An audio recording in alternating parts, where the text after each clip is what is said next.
The ocean always sounds different when you're pretending to belong. I stood in the circular driveway of the Ocean Crest Hotel, watching the valets unload my family's luggage with practiced efficiency. My mother's monogrammed set came out first. 12 pieces of cream leather, each one probably worth more than my entire wardrobe. Then Sofia's rose gold collection, gleaming in the late afternoon sun like something out of a luxury magazine spread. My single black suitcase appeared last, looking small and apologetic among the parade of expensive baggage. "Marina, you really should invest in proper luggage," my mother said without looking at me. Isabel Alvarez had perfected the art of delivering criticism while appearing distracted by something more important. First impressions matter, even at family events. "It's just a suitcase. Mama." I adjusted my sunglasses, grateful for the barrier they provided.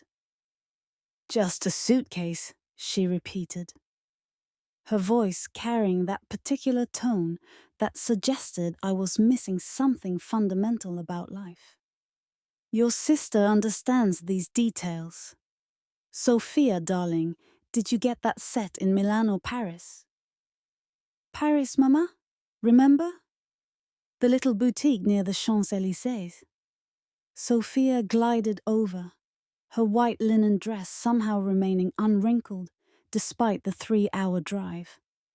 She had that effortless elegance our mother praised constantly, the kind I'd apparently been born without.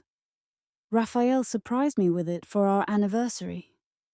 As if summoned by his name, my brother-in-law emerged from their rental car, phone pressed to his ear, designer sunglasses reflecting the hotel's white facade. Rafael Torres moved through the world as if he owned it, which, given his family's real estate empire, wasn't far from the truth. He'd married Sofia 3 years ago in a wedding that resembled a small coronation, and he'd spent every family gathering since reminding us all of his importance. "The market projections look excellent," he said loudly into his phone, though I suspected the volume was more for our benefit than his callers. "Yes, I'll have my team send over the revised proposal by Monday." My father stood near the hotel entrance, already in conversation with the general manager. Hector Alvarez had that particular stance of a man used to being listened to. Shoulders back, chin slightly elevated. One hand gesturing as he made some point about service standards or accommodation details. He'd been a successful banker before retirement, and he carried that authority like a second skin. I hung back, letting the swirl of family activity happen around me, rather than to me.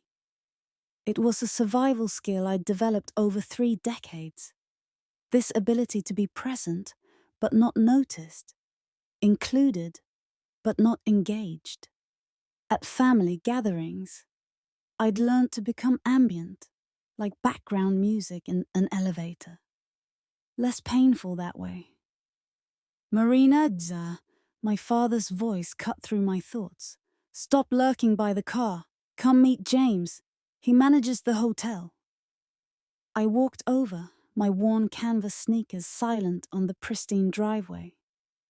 James Chen was in his mid-40s, impeccably dressed in a charcoal suit despite the coastal heat. When his eyes met mine, something flickered in his expression. Recognition, perhaps, or just professional courtesy. "Ms. Alvarez," he said, shaking my hand with unexpected warmth. "It's an honor to finally meet you." "Finally?" My father laughed. "James, this is Marina, our youngest. She works in..." "What is it you do again, Marina? Something with computers? Graphic design?" I said quietly. "I run a design agency." Right. Well, James, the honor is really ours. This hotel is spectacular. My father had excellent taste." His voice softened on that last sentence, genuine grief breaking through his usual bravado. Don Arturo had passed away 6 months ago, and the wound was still fresh for all of us. "Your father was an exceptional man," James said. But his eyes kept returning to me with an intensity that made my pulse quicken. "He built this hotel with great vision and care." Indeed he did. Rafael had finished his call and joined us, slipping an arm around Sofia's waist. "Though I imagine maintaining a property like this must be challenging. The coastal market is very competitive these days." "We manage quite well," James said with a polite smile that didn't reach his eyes. "I'm sure you do." Rafael's tone suggested the opposite. "Still, if the owners ever consider selling, my firm specializes in luxury property acquisitions. Premium properties like this one require substantial capital investment to stay competitive. Just something to keep in mind." The casual mention of selling made my stomach tighten. I knew exactly what Rafael was doing. He'd been circling this property like a shark since my grandfather's funeral, dropping hints about market value and strategic opportunities. What he didn't know, what none of them knew, was that the decision was no longer theirs to make. "I'll be sure to pass that along," James said smoothly. "Now, shall we get you all checked in? I have your rooms ready." The lobby of the Ocean Crest Hotel was everything I remembered from childhood visits and more. Soaring ceilings with exposed wooden beams, floor-to-ceiling windows offering views of the Pacific, furniture that managed to be both elegant and comfortable. My grandfather had designed this space to feel like a sophisticated beach house rather than a corporate hotel. Warm, inviting, luxurious, without being ostentatious. "Magnificent," my mother breathed, her critical eye sweeping across every detail. Arturo always had impeccable taste. It's a shame he never really understood the business side of things. I bit my tongue. My grandfather had understood business perfectly. He'd built this hotel from nothing and maintained its 5-star rating for 30 years. But Isabel had spent decades rewriting the narrative of her father's life, reshaping his successes into lucky accidents and his wisdom into foolish sentimentality. "The presidential suite for Mr. and Mrs. Torres," James announced, handing Sofia and Rafael a pair of key cards. "Top floor, ocean view, private balcony. I think you'll find it very comfortable." "I'm sure we will," Sofia said, already photographing the lobby for her Instagram. My sister had perfected the art of the curated life, every moment filtered, captioned, hashtagged into a version of reality where she was always beautiful, always blessed, always enviably successful. And for Mr. and Mrs. Alvarez, the ambassador suite, also top floor, with a view of the pool and gardens. My parents accepted their keys with satisfied nods. Of course, they'd get the best accommodations. They always did. And for Miss Marina Alvarez.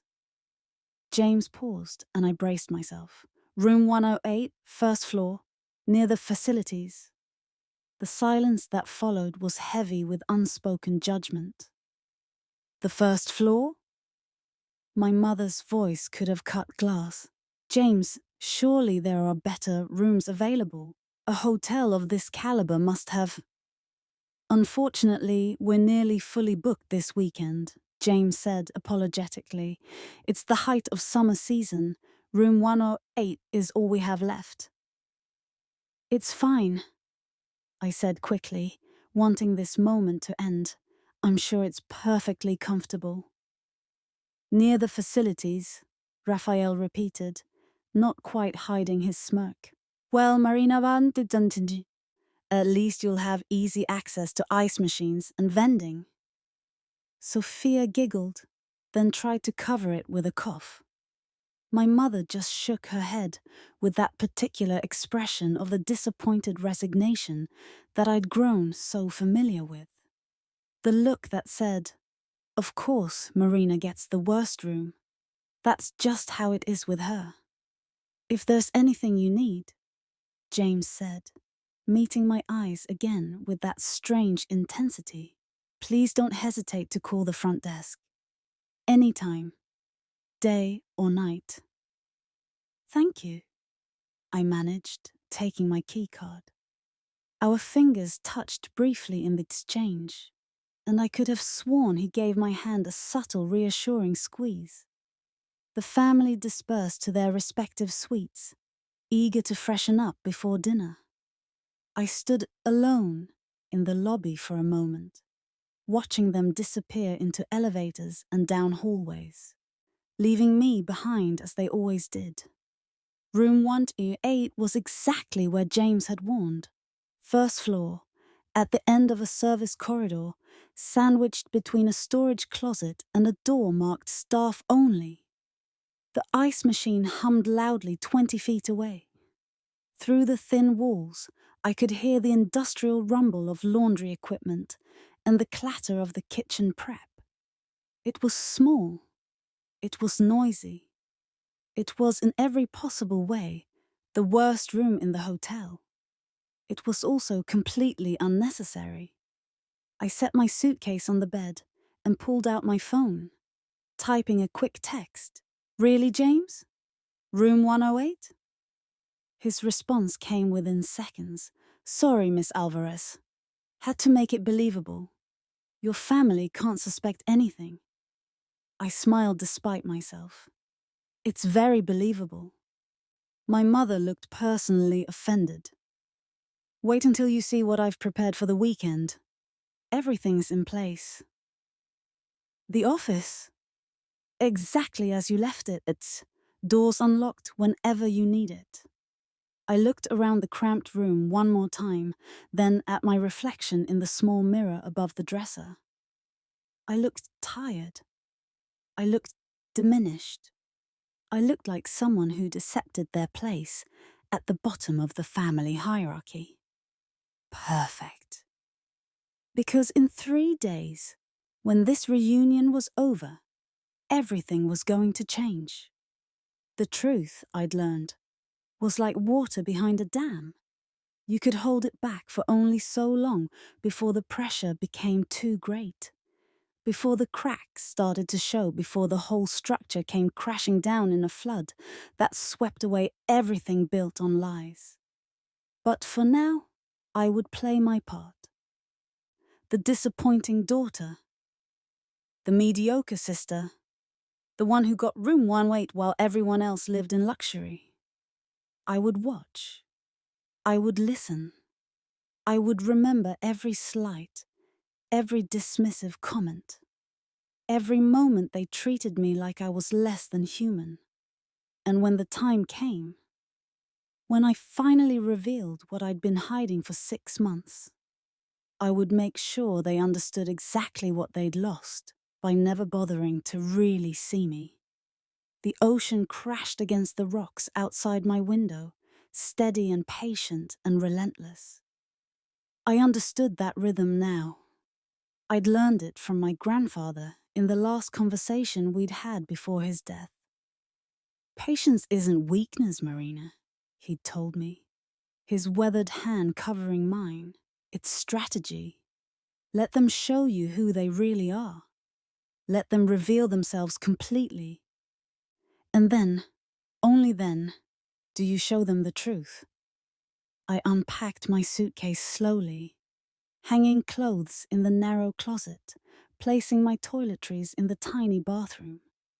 The hotel hummed around me with the sound of other people's vacations, other people's joy, other people's luxury. And I waited. The hotel's signature restaurant, Azur, occupied the entire western wall of the building, a masterpiece of architecture that seemed to float above the ocean. Floor-to-ceiling glass panels, Edison bulb chandeliers casting warm amber light, tables set with crisp white linens and fresh flowers. My grandfather had spared no expense here, understanding that dining was theatre as much as sustenance. I arrived exactly on time, wearing the one dress I'd brought that qualified as nice, a simple navy sheath that Sofia had declared depressingly basic at last year's reunion. My mother and sister had both changed into designer cocktail dresses that probably cost more than my monthly rent. Rafael wore a custom suit that fit him like a second skin. My father had gone with business casual, pressed slacks and a polo shirt that still somehow looked more expensive than everything I owned combined. "Marina," my mother's voice carried across the restaurant. "We're over here." They'd been seated at the best table in the house. Corner position, panoramic ocean views, far enough from the kitchen to be peaceful but close enough to the piano bar to have ambiance. I wove through the other diners, very aware of how plain I looked, how out of place. "Traffic?" Rafael asked as I sat down, his tone making it clear he thought I was late. "I was in my room," I said. "I came when you texted." "Well, you're here now," my mother said in that voice that meant, "Let's not make a thing of this. We've already ordered wine. You drink... what was it? White? Red is fine." I'd told her at least a dozen times that I preferred red wine, but the information never seemed to stick. Some details about me were apparently too trivial to remember. A waiter appeared with a bottle of expensive Chardonnay and filled my glass despite my protest. I didn't bother correcting it. Easier to just drink what they'd chosen for me. "So," my father said, settling back in his chair with the satisfied air of a patriarch surveying his domain. "Here we are. Another year. Another reunion. Arturo would be happy to see us all together." "He really would?" Sofia agreed, raising her glass. "To Abuelo Arturo. We miss him so much." We all clinked glasses, and I had to look away from the ocean to keep my composure. I did miss him, desperately. He'd been the only one who'd ever really seen me, really listened when I spoke, really believed I was capable of more than being the family disappointment. "It's still so strange being here without him," my mother said, dabbing at her eyes with her napkin. "This hotel was his pride and joy. I suppose whoever inherits it will have quite a responsibility." The way she said whoever suggested she already knew the answer, or thought she did. "Actually," Rafael said, leaning forward with that particular energy he got when discussing business, "I've been meaning to bring this up. Has the estate been settled yet? The will read? It's been 6 months." "These things take time," my father said, though he looked uncomfortable. "The lawyers are handling it." Of course. Rafael swirled his wine. "I'm just thinking about the property itself. A hotel like this, without proper leadership, can decline very quickly. The luxury market is ruthless. One bad season, one drop in review scores, and the reputation is damaged permanently." "Rafael has a point," my mother said. My father was brilliant, but he was getting older. Who knows what condition the hotel's finances are in? He might have left us with more problems than assets. I gripped my wine glass hard enough that my knuckles went white. James had shown me the books. The hotel wasn't just profitable, it was thriving. Revenue up 15% year over year, occupancy rates consistently above 90%. guest satisfaction scores in the top 5% nationally. My grandfather had run this place like the genius he was until the very end. But I said nothing. Just took another sip of wine I didn't want and let them continue. I'm sure the family will be taken care of, Sofia said, examining her menu. Abuelo loved us all. He wouldn't leave us in a difficult position. Loved us differently, though, my mother said, with a pointed look at me. Marina was always his favorite. All those long conversations, all those visits to his office. I hope he didn't make any emotional decisions. The implication hung in the air like smoke. Emotional decisions meaning leaving something to me.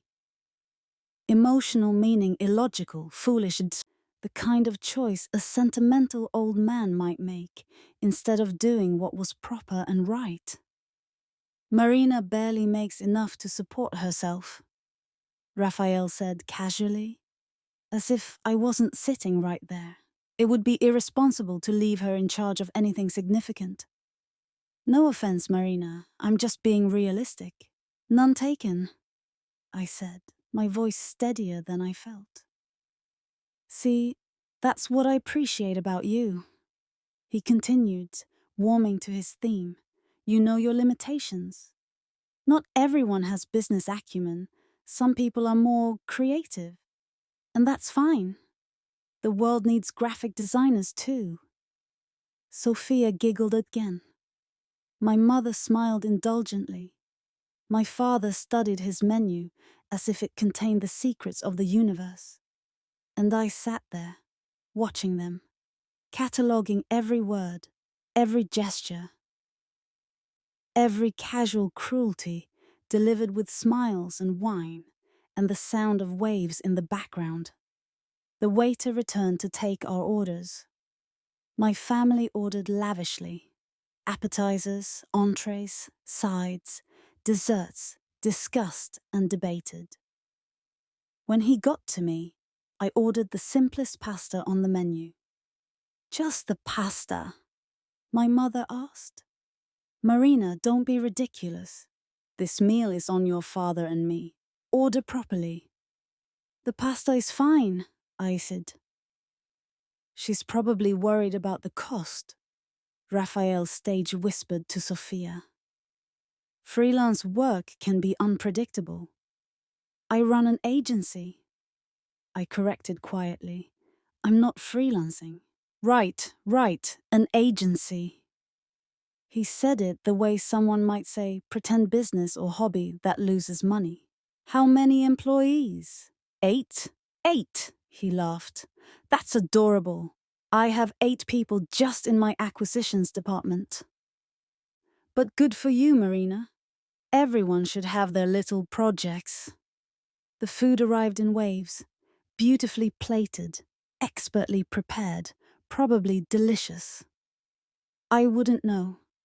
Everything tasted like ash in my mouth as I listened to my family discuss their lives, their accomplishments, their plans.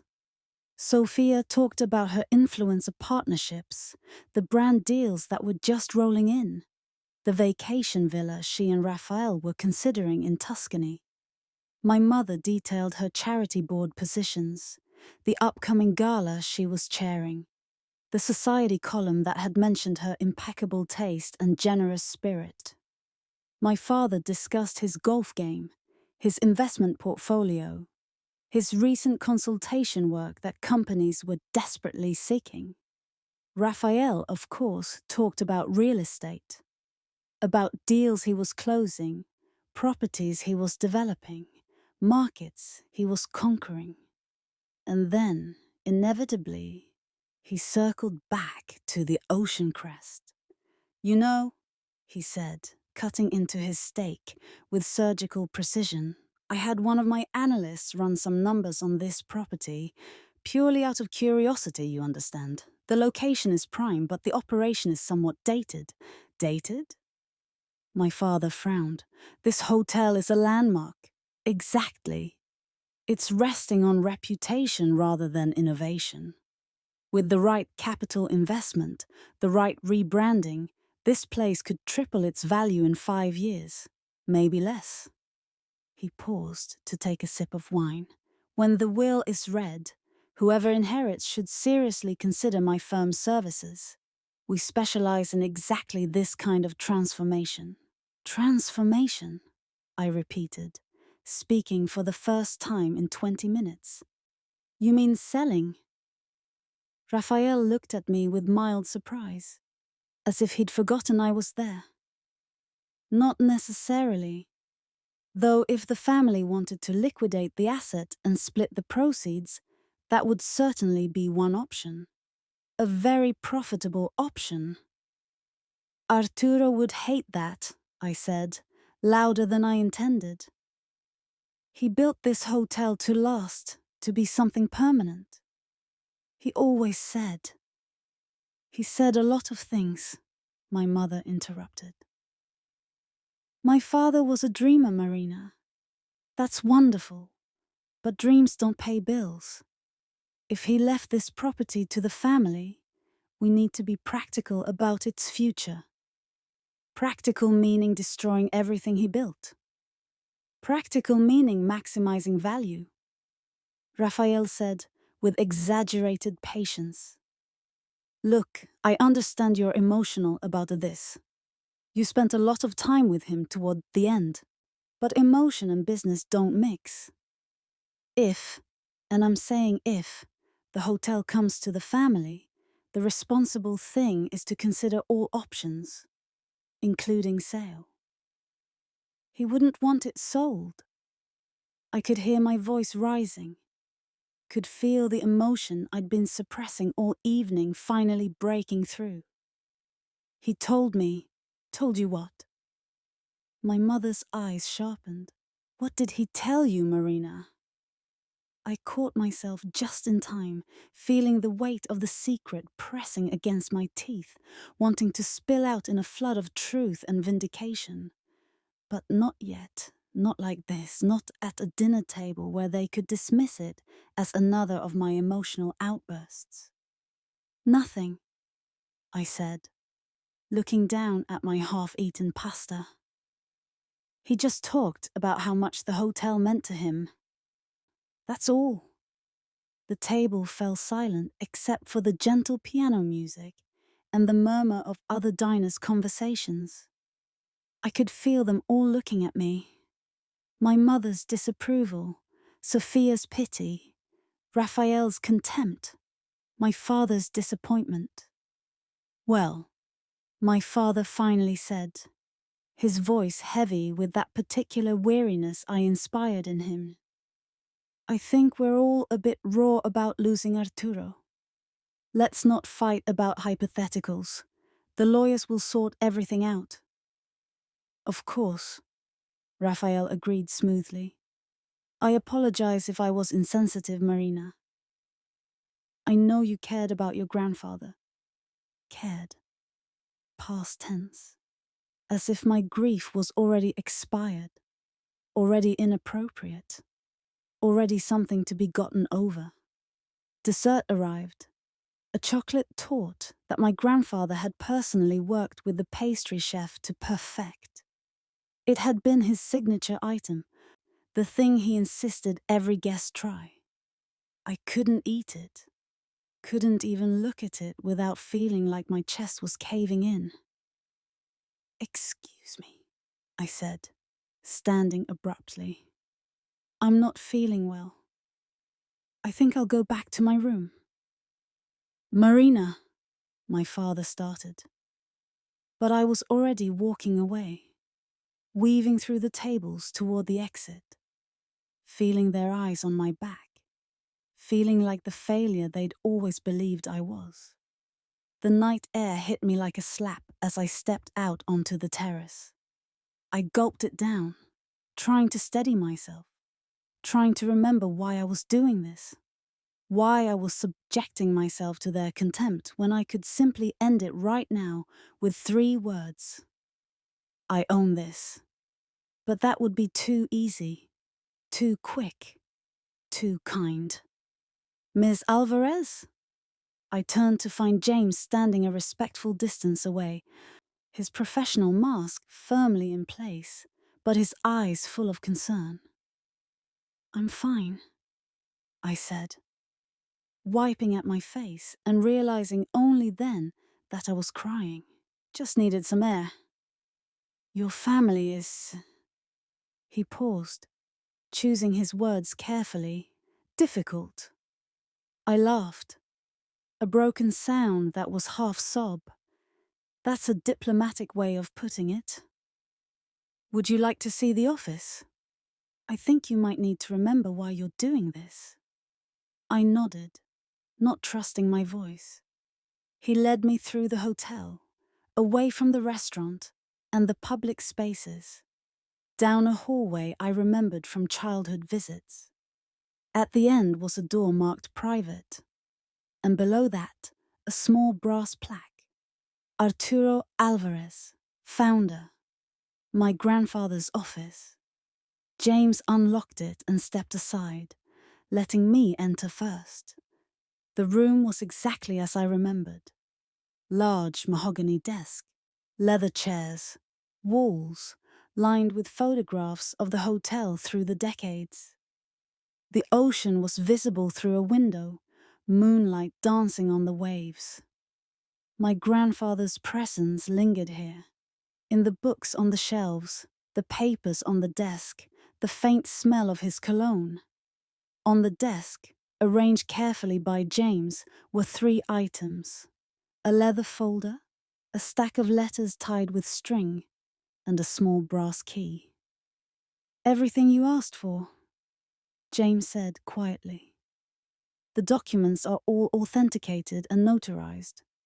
The letters are originals. I found them exactly where you said they'd be. And the key opens the safe in the corner behind that painting of the lighthouse. I picked up the folder first, opening it to reveal the legal documents I'd already seen a dozen times, but still couldn't quite believe.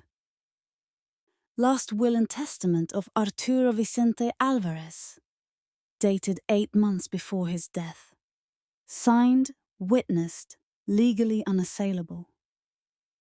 And there, in clear legal language, I leave the Ocean Crest Hotel, including all land, buildings, furnishings, accounts, and associated assets to my granddaughter, Marina Isabel Alvarez, in full and sole ownership. Not to the family, not to be split among the heirs, not with conditions or restrictions or provisions for my siblings. To me, all of it, completely. He believed in you, James said softly. He told me so right before he died. He said you were the only one who understood what this place meant. The only one who would protect it instead of exploiting it. I set the folder down and picked up the letters. The string came loose easily, and I spread them across the desk, pages and pages in my grandfather's careful handwriting, addressed to me, explaining everything. Dear Marina, if you're reading this, I'm gone. I'm sorry I couldn't tell you all of this in person, but I needed to be sure you discovered it on your own, in your own time when you were ready. I know what your mother says about me. I know she tells people I was a dreamer, that I got lucky, that I never understood business. She said those things for 30 years, ever since I refused to sell this hotel when she wanted me to. She's never forgiven me for choosing the hotel over her desires. She sees this place as money that should have been hers, rather than a legacy to be preserved. Your father and Rafael have tried 3 times to convince me to sell, and they've brought me offers that were really schemes to buy the property at a fraction of its value, then flip it for enormous profit. They thought I was too old, too sentimental, too stupid to see through their manipulation. But I saw everything, Marina. I always have. I watched how they treated you, how they dismissed your intelligence, your creativity, your kindness, how they made you small so they could feel big, how they convinced themselves you were worth less because you threatened them with your potential. So I'm giving you something they can't take away, can't diminish, can't undermine. Proof that I saw who you really are. Proof that at least one person believed you were capable of great things. This hotel is yours now. Not because I want revenge on your family, but because you're the only one who will love it the way it deserves to be loved. The only one who will see it as more than numbers on a balance sheet. Use it well. Use it wisely. And use it to show them who you've been all along. With all my love, Abuelo Arturo. I read the letter 3 times, tears streaming down my face, and then I picked up the next one. And the next. Each one revealed more. Copies of the offers Rafael had made, transcripts of conversations my mother had with lawyers trying to have my grandfather declared incompetent. Bank statements showing my father's attempts to access hotel accounts without authorization. All of it documented. All of it preserved. All of it proof that my family had tried to steal from a dying old man. There's one more thing, James said, pointing to the safe. He left something for you in there. Said you'd know what to do with it when the time came. I took the brass key with shaking hands and crossed to the painting of the lighthouse. One of my grandfather's favorites. Behind it was a wall safe, old-fashioned but secure. The key turned smoothly. Inside was a single flash drive and another letter. Marina, on this drive is everything. Every email they sent, every phone call they made. Yes, I recorded them. Security purposes, all legal. Every scheme they tried, every lie they told. I'm not giving you this to encourage revenge. I'm giving you this to protect yourself. Because when they learn you own the hotel, they'll try to take it from you. They'll claim I was manipulated, or incompetent, or coerced. They'll drag you through court and through the mud and through every possible legal challenge. And when they do, you'll have the truth. Use it only if you must. But know that it's here, waiting, the way truth always waits. Show them mercy if you can. But never ever let them destroy what we built, eh? I clutched the flash drive like a talisman, feeling the weight of everything my grandfather had given me. Not just property and wealth, but validation. Proof that I wasn't crazy, wasn't imagining things, wasn't being oversensitive when I felt diminished and dismissed. What are you going to do? James asked. I looked around the office, at the photographs on the walls showing the hotel's evolution from a modest beachside inn to a 5-star luxury property. My grandfather in every era, young and ambitious, middle-aged and determined, elderly and proud, building something that would last. I'm going to finish what he started, I get.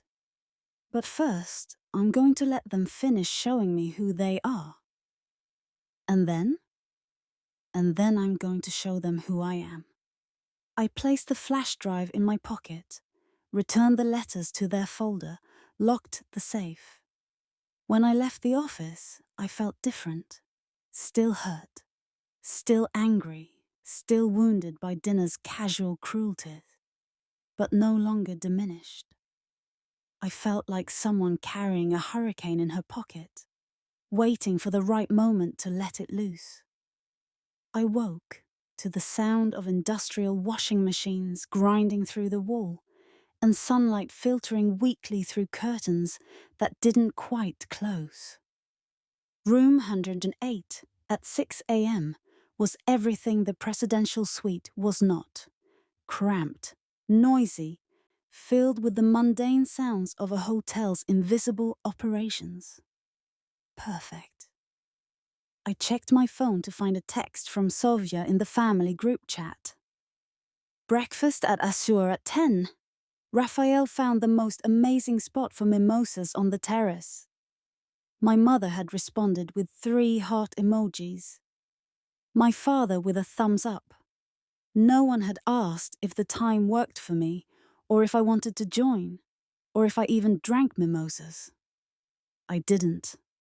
They gave me headaches. They'd know that if they'd ever bothered to notice.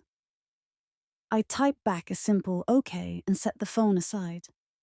3 hours until breakfast. 3 hours to prepare myself for another performance, another round of smiles, and small hurts and casual dismissals. But first, I needed to check on my actual life, the one they knew nothing about. My laptop opened to a flood of emails and Slack messages from my team. Despite what Rafael assumed, my little agency was doing extremely well. We'd just landed a major contract with a tech startup that needed a complete brand overhaul, and 2 of my designers were fielding offers from Fortune 500 companies. I'd built something real, something valuable, something that existed entirely outside my family's awareness or approval. "Morning, boss," came a message from Tyler, my lead designer. "Quick question about the Innovate Tech color palette. They're pushing back on the teal. Thoughts?" I pulled up the files, made some notes, sent back revised options. Then I reviewed timesheets, approved invoices, checked on 3 ongoing projects. By the time I looked up, an hour had passed, and I felt more like myself.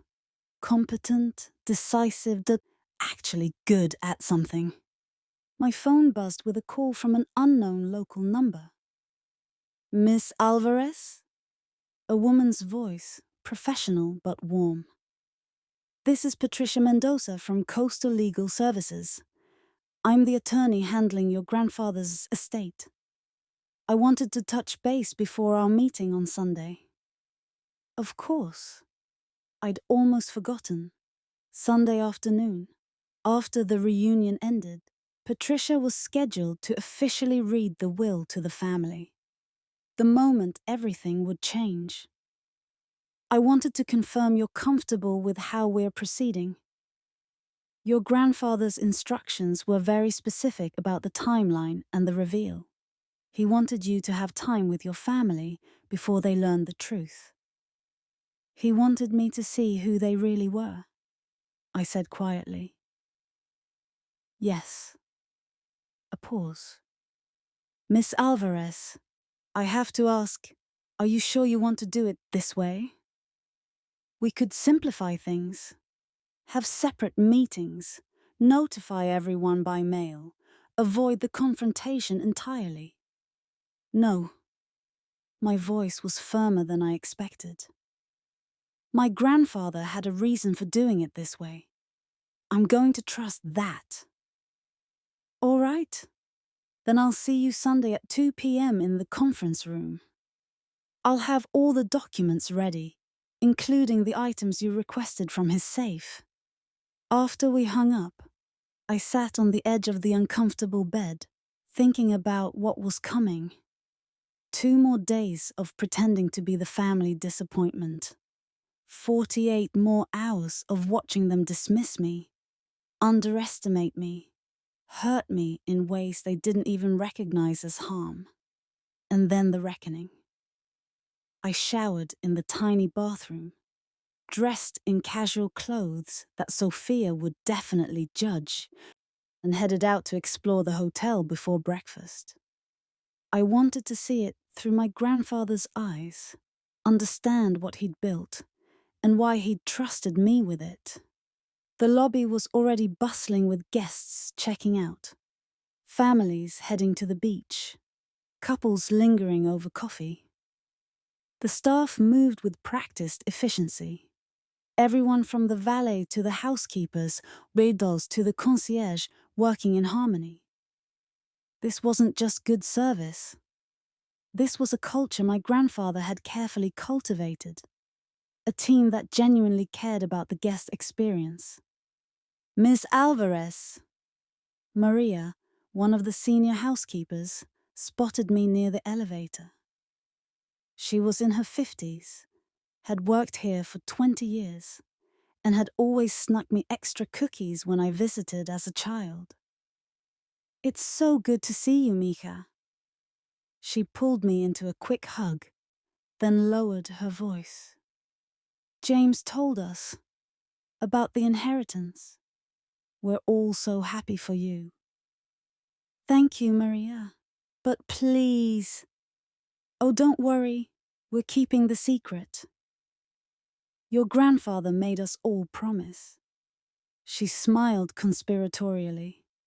"But I have to say, watching you pretend to be just another guest, while your family treats you like that, you're stronger than I would be." "I'm not sure about that." "I am. Your abuelo always said you were the strongest one in the family. He said you had a spine made of steel, even if you'd learned to hide it." She squeezed my hand. "We're all rooting for you. Every single one of us." As she walked away, I felt something shift in my chest. A warmth that had nothing to do with the morning sun streaming through the windows. My grandfather's staff knew me, respected me, believed in me. That meant something. I wandered through the hotel, mentally cataloguing everything. The restaurant where we'd had dinner, already being set up for breakfast service, fresh flowers on every table. The spa, where a couple was checking in for massages. The pool deck, where early risers were claiming loungers. The business center, the gym, the bar, the gift shop. Every detail carefully considered. Every element designed for both beauty and function. This wasn't just a building. It was a living thing, breathing with the rhythm of hospitality, built on the foundation of caring about people's experiences. Beautiful, isn't it? I turned to find James approaching, carrying a tablet and wearing that same professional expression that never quite hid his intelligence. "It really is," I said. I'd forgotten how much thought went into every corner. "Your grandfather was a perfectionist, but a perfectionist who understood that perfection isn't about luxury, it's about making people feel like they matter." He gestured to the ocean view. "He always said the best hotels don't just house people, they give them a stage to be the best version of themselves." That sounds like him. He talked about you constantly, you know? Especially in those last months.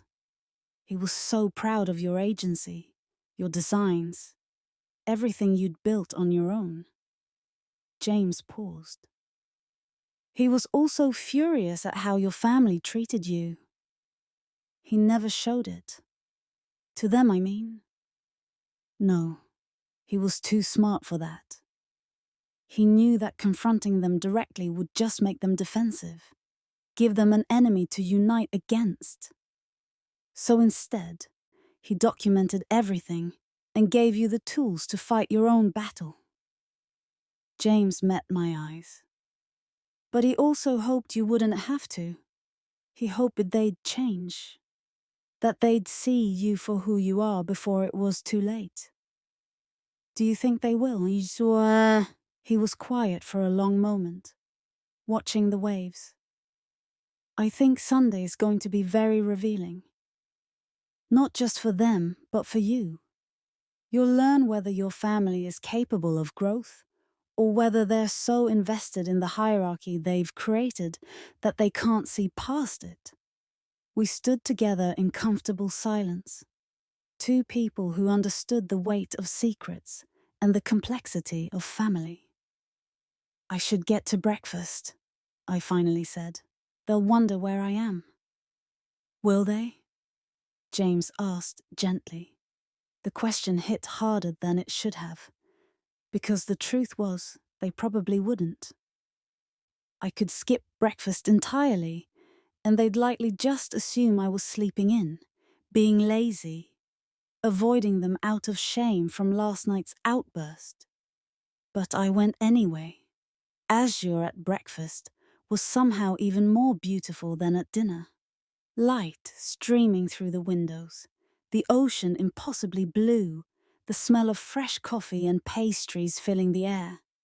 My family had claimed the terrace table they'd mentioned, and they were already mid-meal when I arrived. "Marina!" Sofia called out, waving. "We thought you might sleep through breakfast. Very smart, actually. You looked so tired last night."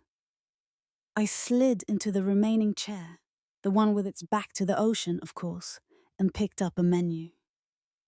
"You're just in time," my mother said.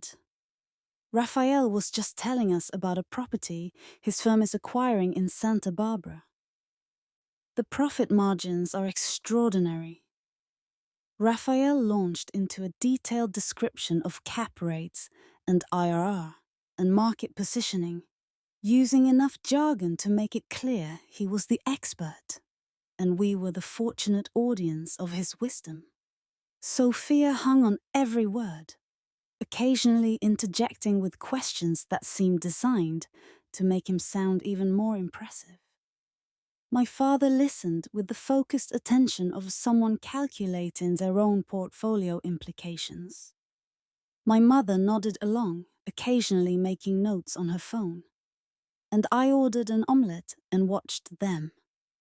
"The key," Rafael was saying, "is identifying undervalued assets with strong fundamentals, properties that current owners don't fully appreciate.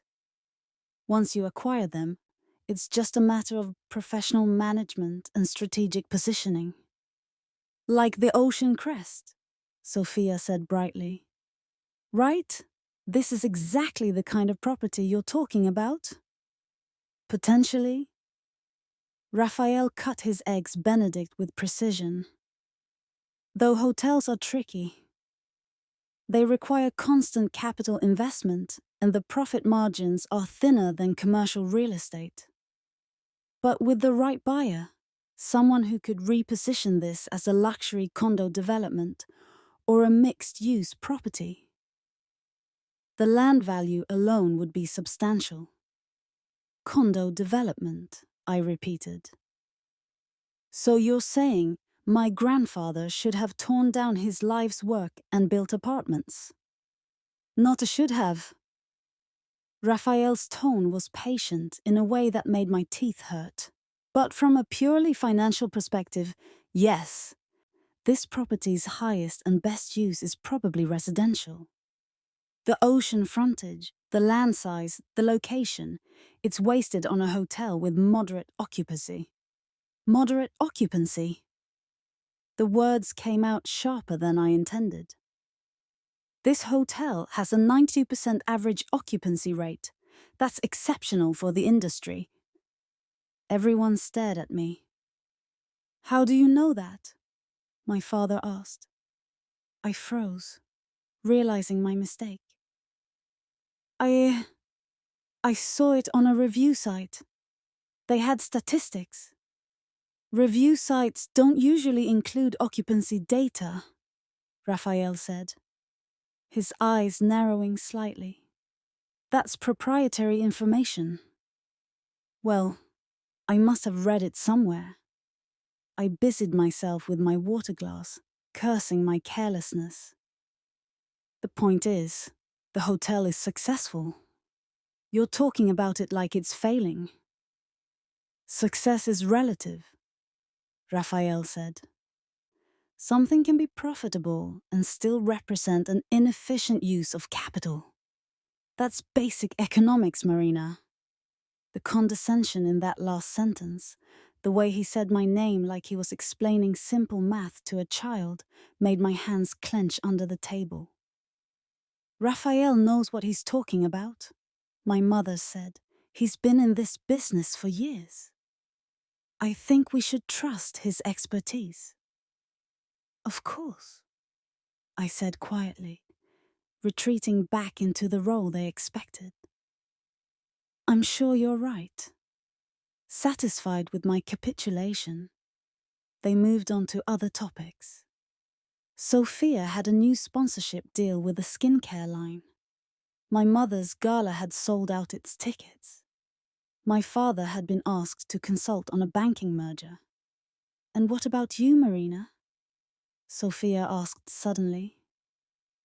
How's what do you call it? The design thing? The agency is doing well, I said. We just landed a major contract. That's wonderful, my mother said, with an enthusiasm that felt performative. What kind of contract? A tech startup. Complete brand overhaul.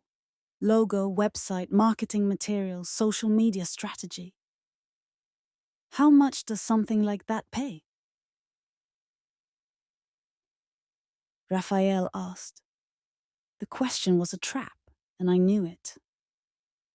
Too high a number and I'd be accused of exaggerating or lying. Too low and I'd be confirming their assumption that my work was essentially worthless. It varies, I said, based on scope and timeline. But roughly, he wasn't going to let it go. Ballpark? The contract is for $150,000, I said, watching his face.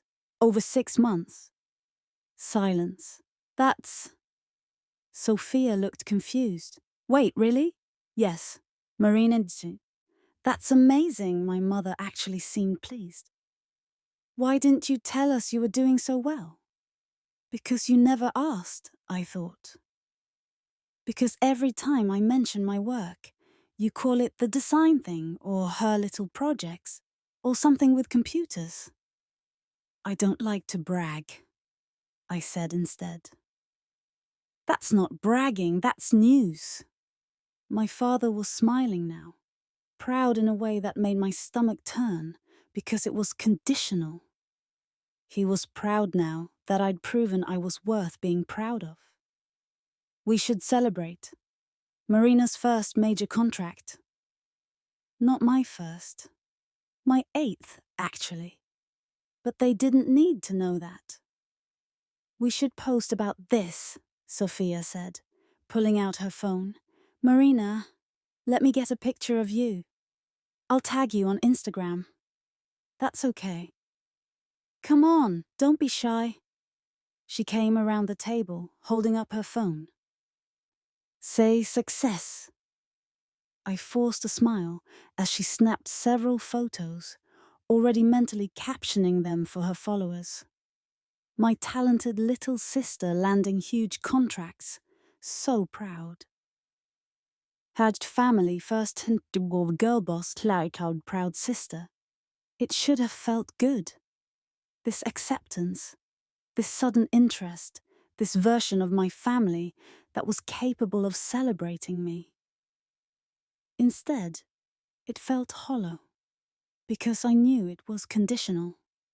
I knew that the moment I couldn't produce the right number, the right achievement, the right proof of value, I'd be right back in room 1-8, literally and metaphorically. You know, Rafael said thoughtfully, if you're making that kind of money, Marina, you should really think about investing. I could introduce you to my financial advisor, get you set up with a proper portfolio. That's very kind, but I have an advisor. Really? Who? Another trap. If I named someone, he'd judge their credentials. If I didn't, he'd press. Just someone local, I said vaguely. Nothing fancy. Well, the offer stands. Money like that, you want to make sure it's working for you? He leaned back, satisfied with his role as the family's financial sage. Actually, speaking of investments, I've been thinking more about the hotel situation. If you're pulling in 6 figures from your agency, maybe you'd want to be part of an investment group if the property does come on the market. Pool resources with the family, what do you think? What I thought was that he was already spending money that wasn't his, planning deals that would never happen, imagining a future where my grandfather's legacy was carved up and sold off for maximum profit. I think, I said carefully, that we should wait and see what the will says before making any plans. Of course. I'm just thinking ahead. That's what I do, see opportunities before others do.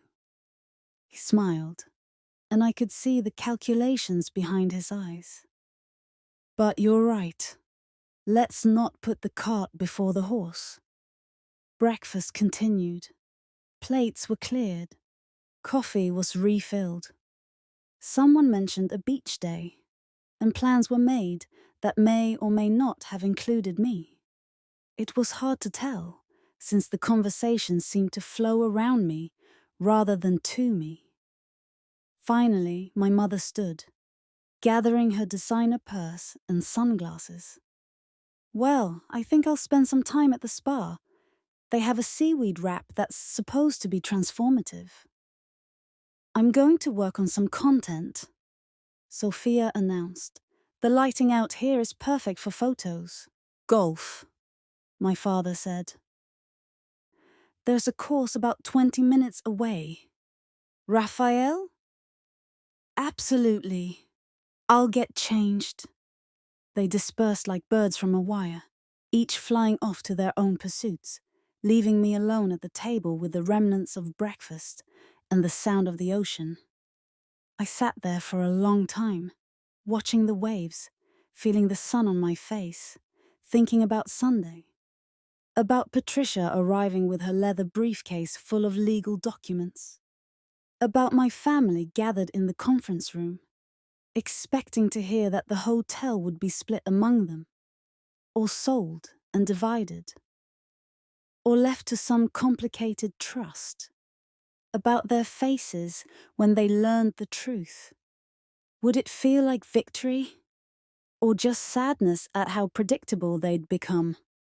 My phone buzzed. James, everything okay? I typed back. They're being nice to me. That's worse than them being mean, isn't it? So much worse. Hang in there. One more day. One more day of pretending. One more day of being underestimated. One more day of carrying a secret that grew heavier by the hour. I paid the breakfast bill, insisting over my father's half-hearted protests, and walked back to room 108. The ice machine hummed its monotonous song. The laundry rumbled through the walls. Through the door marked staff only, I could hear the housekeeping team laughing about something, and I thought about what Maria had said. You're stronger than I would be. I wasn't sure that was true. Strength wasn't about endurance, was it? It was about knowing when to hold on and when to let go, when to stay silent and when to speak. Sunday, I would speak. But today, I would continue to listen to every word they said, continue to watch every dismissive gesture, continue to document, not on paper but in memory, exactly what they thought of me when they believed I had nothing to offer. Because the truth I was learning wasn't just about facts and legal documents and bank accounts. The truth was about seeing clearly. And I was finally, after 30 years of fog and doubt and gaslighting, starting to see my family with perfect clarity. Psalm Part 4. Saturday Fractures. The hotel's conference room was being set up for Sunday's meeting when I walked past. Through the glass doors, I could see Patricia's assistant arranging chairs, testing the projector, laying out notepads and pens, everything ready for the reveal that would detonate through my family like a strategic bomb. But that was tomorrow. Today was Saturday, the midpoint of the reunion, the day when small tensions usually escalated into actual arguments, when too much time together revealed the fault lines beneath our polite surface. I'd planned to spend the morning alone, maybe walk on the beach, maybe hide in my grandfather's office and prepare for what was coming. But my mother had other ideas. "Marina." Her voice echoed through the lobby. "There you are. We're all meeting at the pool in 20 minutes. Don't forget sunscreen. You burn so easily." I did not, in fact, burn easily. My skin was several shades darker than Sofia's, inherited from my grandmother's Mexican heritage. But my mother had spent 3 decades treating me like I was perpetually one sunbeam away from disaster, while treating Sofia like she was made of some superior, sun-resistant material. The pool deck was Instagram perfection. Infinity edge overlooking the ocean. Private cabanas. Attentive staff circulating with fresh towels and fruit-infused water.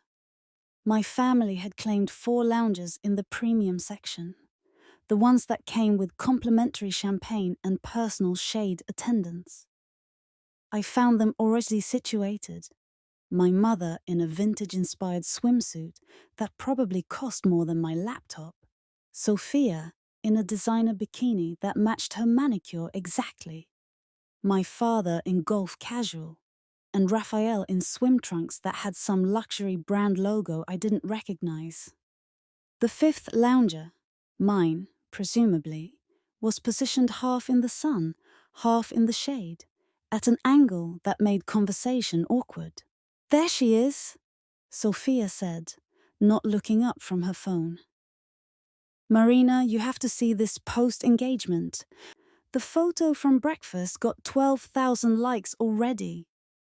She showed me her screen, the picture of us at the table. Her looking radiant, me looking exactly like what I was, uncomfortable and caught off guard. The caption, "Family breakfast hits different when you're celebrating your baby sister's success." Marina's design agency just landed a major contract, and I couldn't be prouder. Remember to support small businesses owned by talented women. Sister Love. Small Business Saturday / Proud Family. "Small business," I repeated. "Well, you said you have 8 employees, right? That's small." Small business. Little sister. Baby sister. The language of diminishment wrapped in the packaging of support. "The engagement is great," I said, because that was what she wanted to hear. "I know, my followers love family content, Chiz. They're always asking about you and wanting to know more about your life." They didn't know anything about my life. Not really. They knew the version Sofia curated, the quirky younger sister with the little design business, the family's creative one who was doing surprisingly well for someone so Marina. My mother handed me a champagne flute. "Have a mimosa, Marina. You look stressed." "I'm fine." "You're always fine." She said it like an accusation. You never just let yourself relax and enjoy things. Always so serious, so in your head. I took the mimosa to avoid further commentary, even though I knew it would give me a headache later. Around me, my family settled into their default vacation mode. Sofia photographing everything, my mother networking with other guests who looked appropriately wealthy, my father reading the Wall Street Journal on his tablet, Rafael making work calls that seemed designed to remind everyone in earshot how important he was. "The Riverside Plaza deal?" he said loudly into his phone. "Tell them we're prepared to go to 8.2 million, but not a penny more. If they push back, remind them we have 3 other properties lined up." "Right. Perfect. I'll review the contracts when I'm back in the office Monday." He hung up and immediately launched into an explanation, for our benefit, apparently, of how hard he'd negotiated and how much money he'd just saved his firm. "That's incredible, Rafael," my mother said. "You have such a gift for these things." "It's pattern recognition," he said modestly. "Once you've done enough deals, you start to see the leverage points. It's like chess, thinking 3 moves ahead." I sipped my terrible mimosa and watched a family with young children playing in the shallow end of the pool. The parents looked exhausted but happy, their kids shrieking with joy as they splashed each other. Something about the scene made my chest ache. "Earth to Marina," Sofia said. "You're doing that thing again, where you just stare into space." "Sorry, just thinking." "About what?" "About how different my life could have been if my family had ever seen me as something other than a problem to be managed," I thought. "About how much energy I've spent trying to earn acceptance that was never really available. About how I'm about to destroy the careful equilibrium we've all maintained, because continuing to pretend is literally killing something essential inside me." "Work stuff," I said instead. "The new contract." "You really should disconnect more," my mother advised. "Work-life balance is so important, especially for women. You don't want to burn out." This from the woman who'd served on 3 charity boards, chaired 2 galas, and maintained a social calendar that would exhaust a professional event planner. But her work was meaningful and important, while mine was something I needed to be careful not to let consume me. "I'll keep that in mind," I said. A waiter appeared with fresh drinks and a fruit plate. My family descended on the food like elegant vultures, discussing the quality of the strawberries and the perfect ripeness of the mango slices. "You know what this reminds me of?" my father said suddenly. "That time we stayed at the Four Seasons in Maui. Do you remember, Isabel? The pool there was spectacular." "Oh, that was a wonderful trip," my mother agreed. "Though honestly, this hotel rivals it. My father really did create something special here." "He did," Rafael agreed. "Which is why it's such a shame that it'll probably have to be sold. Keeping a property like this in the family would require significant capital and expertise that realistically we don't have." "We don't know that yet," I said. "Marina, come on, be practical." Rafael turned to face me fully, and I could see he was preparing to lecture. "Even if the will splits the hotel among all of us, what then? None of us has a hotel management experience. Your parents are retired. Sofia is building her brand. You have your design thing. I have my firm, who's going to actually run this place. It has a general manager," I pointed out. "James seems to be doing an excellent job. General managers work for owners. They need direction, oversight, strategic guidance. Without strong ownership, even the best manager can't succeed." He was warming to his theme now, gesturing with his drink. "Look, I know you all have emotional attachments to this property. I get it. But emotion and business are different things. The smart play is to sell while the market is strong, split the proceeds, and invest in assets that don't require active management." "You make it sound so simple," I said. "Because it is simple. That's what I do, Marina. I see past the emotional complexity to the practical solution. It's not cold. It's realistic. And if someone wanted to keep it, run it themselves." He laughed. Actually laughed. "Who? You?" The question hung in the air like a challenge. Why not me? I asked quietly. Marina. My mother's voice had that warning tone. Let's not be ridiculous. Why is it ridiculous? Because Rafael seemed genuinely baffled by my question. Because running a luxury hotel requires experience, industry knowledge, substantial capital, and connections. No offense, but designing websites isn't exactly relevant experience. We do more than websites, I said, keeping my voice level despite the anger building in my chest. We handle complete brand strategy, market positioning, customer experience design. Which is great for your clients, he interrupted. But this is a multi-million-dollar hospitality operation, not a startup that needs a pretty logo. There's procurement, staffing, regulatory compliance, capital improvements, competitive analysis, revenue management. It's complex. So you're saying I'm not smart enough? I'm saying you're not experienced enough. There's a difference. Rafael has a point, my father said gently. Marina, no one's questioning your intelligence. But there's a reason people go to hospitality school, work their way up through hotel management. This isn't something you can just figure out. The way Rafael figured out real estate? I asked.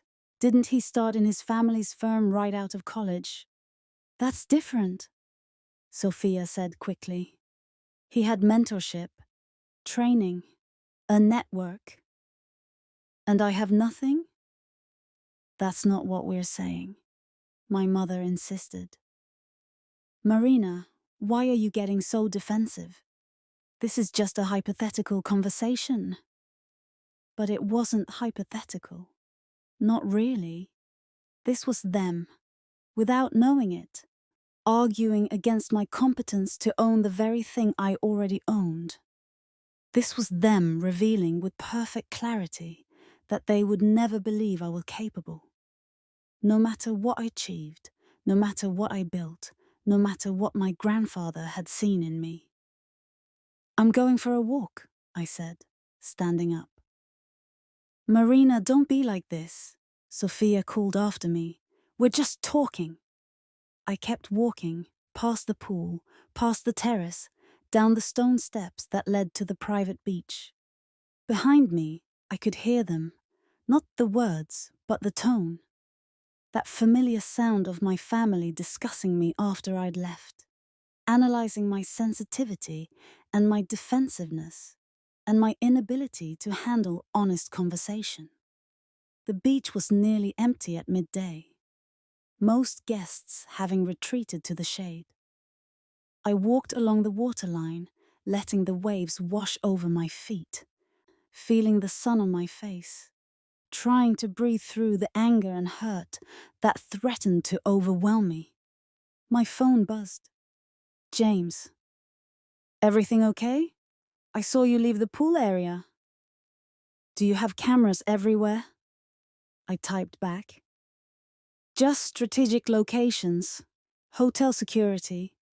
Also, Maria texted me. She said you looked upset. I'm fine. Marina. I stopped walking and sat down in the sand, not caring that I was getting my shorts wet. They don't think I can run the hotel. They're already planning to sell it, and they don't even know it's mine yet. Does that surprise you? Yes. No. I don't know. I drew patterns in the sand with my finger. I knew they didn't respect my work. But hearing them dismiss me so completely, it's different than I expected. How so? It's not personal to them. That's what I realized. They're not trying to hurt me. They genuinely, truly believe I'm not capable. It's not malice. It's just what they see when they look at me. And Sunday you're going to show them they're wrong. Am I? I looked out at the ocean, watching pelicans dive for fish. Or am I just going to prove that I had something they wanted? Which isn't the same as proving I'm capable of keeping it. Marina, I should go, I said. I need to think. I spent the afternoon alone, walking the beach and then the hotel grounds, deliberately avoiding my family. At some point, I passed the conference room again and saw it was now completely set up. Patricia herself was there, reviewing documents, her assistant making final adjustments to the presentation setup. She saw me through the glass and waved me in. "Miss Alvarez, how are you holding up?" "I'm not sure," I admitted. "Is it normal to feel like you're about to set off a bomb in your own life?" She smiled sadly. "Your grandfather asked me the same thing when he was writing the will. He said it felt like he was giving you a weapon that might destroy the family." "What did you tell him?" "I told him that the family was already destroying itself, slowly, quietly, through years of accumulated resentment and dishonesty, that he wasn't creating the damage, and he was forcing everyone to look at damage they'd spent decades ignoring." "Do you think that's true?" "I think," Patricia said carefully, "that your grandfather loved his family very much. And he loved you most of all. Not because you were better than your siblings, but because you were the only one who never pretended. You never performed for him, never calculated what he wanted to hear, never treated him like an ATM with a heartbeat. My mother says he was a dreamer who didn't understand business. Your mother resents that he chose this hassle over giving her the money she wanted. She spent 30 years rewriting history to justify that resentment." Patricia set down her papers and looked at me directly. "Tomorrow, she's going to learn that her father saw through every manipulation, every scheme, every attempt to undermine you. How she responds to that. Whether she's capable of honesty and growth, or whether she'll double down on the narrative she's built, that's not something you can control. So what do I do? You tell the truth. You show them the evidence, and then you give them a choice. Accept reality and build something new together, or reject it and lose access to you entirely." That sounds so final. It is final. That's what boundaries are. Lines that define where you end and other people begin. Your grandfather is giving you the power to draw those lines clearly for the first time in your life.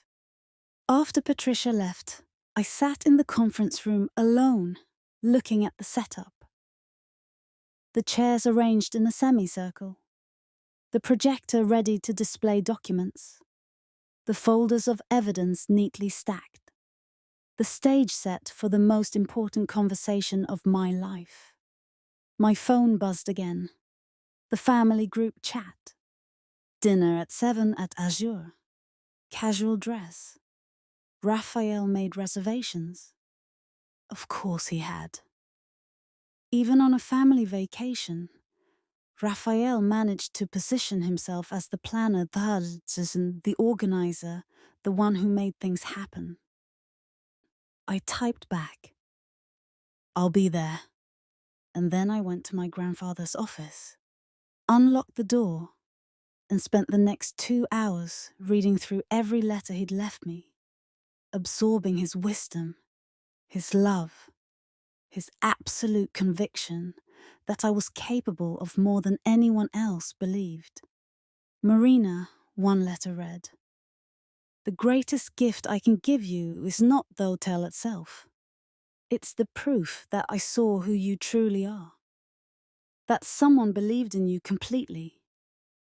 That you are not crazy or oversensitive or asking for too much when you want to be seen and valued.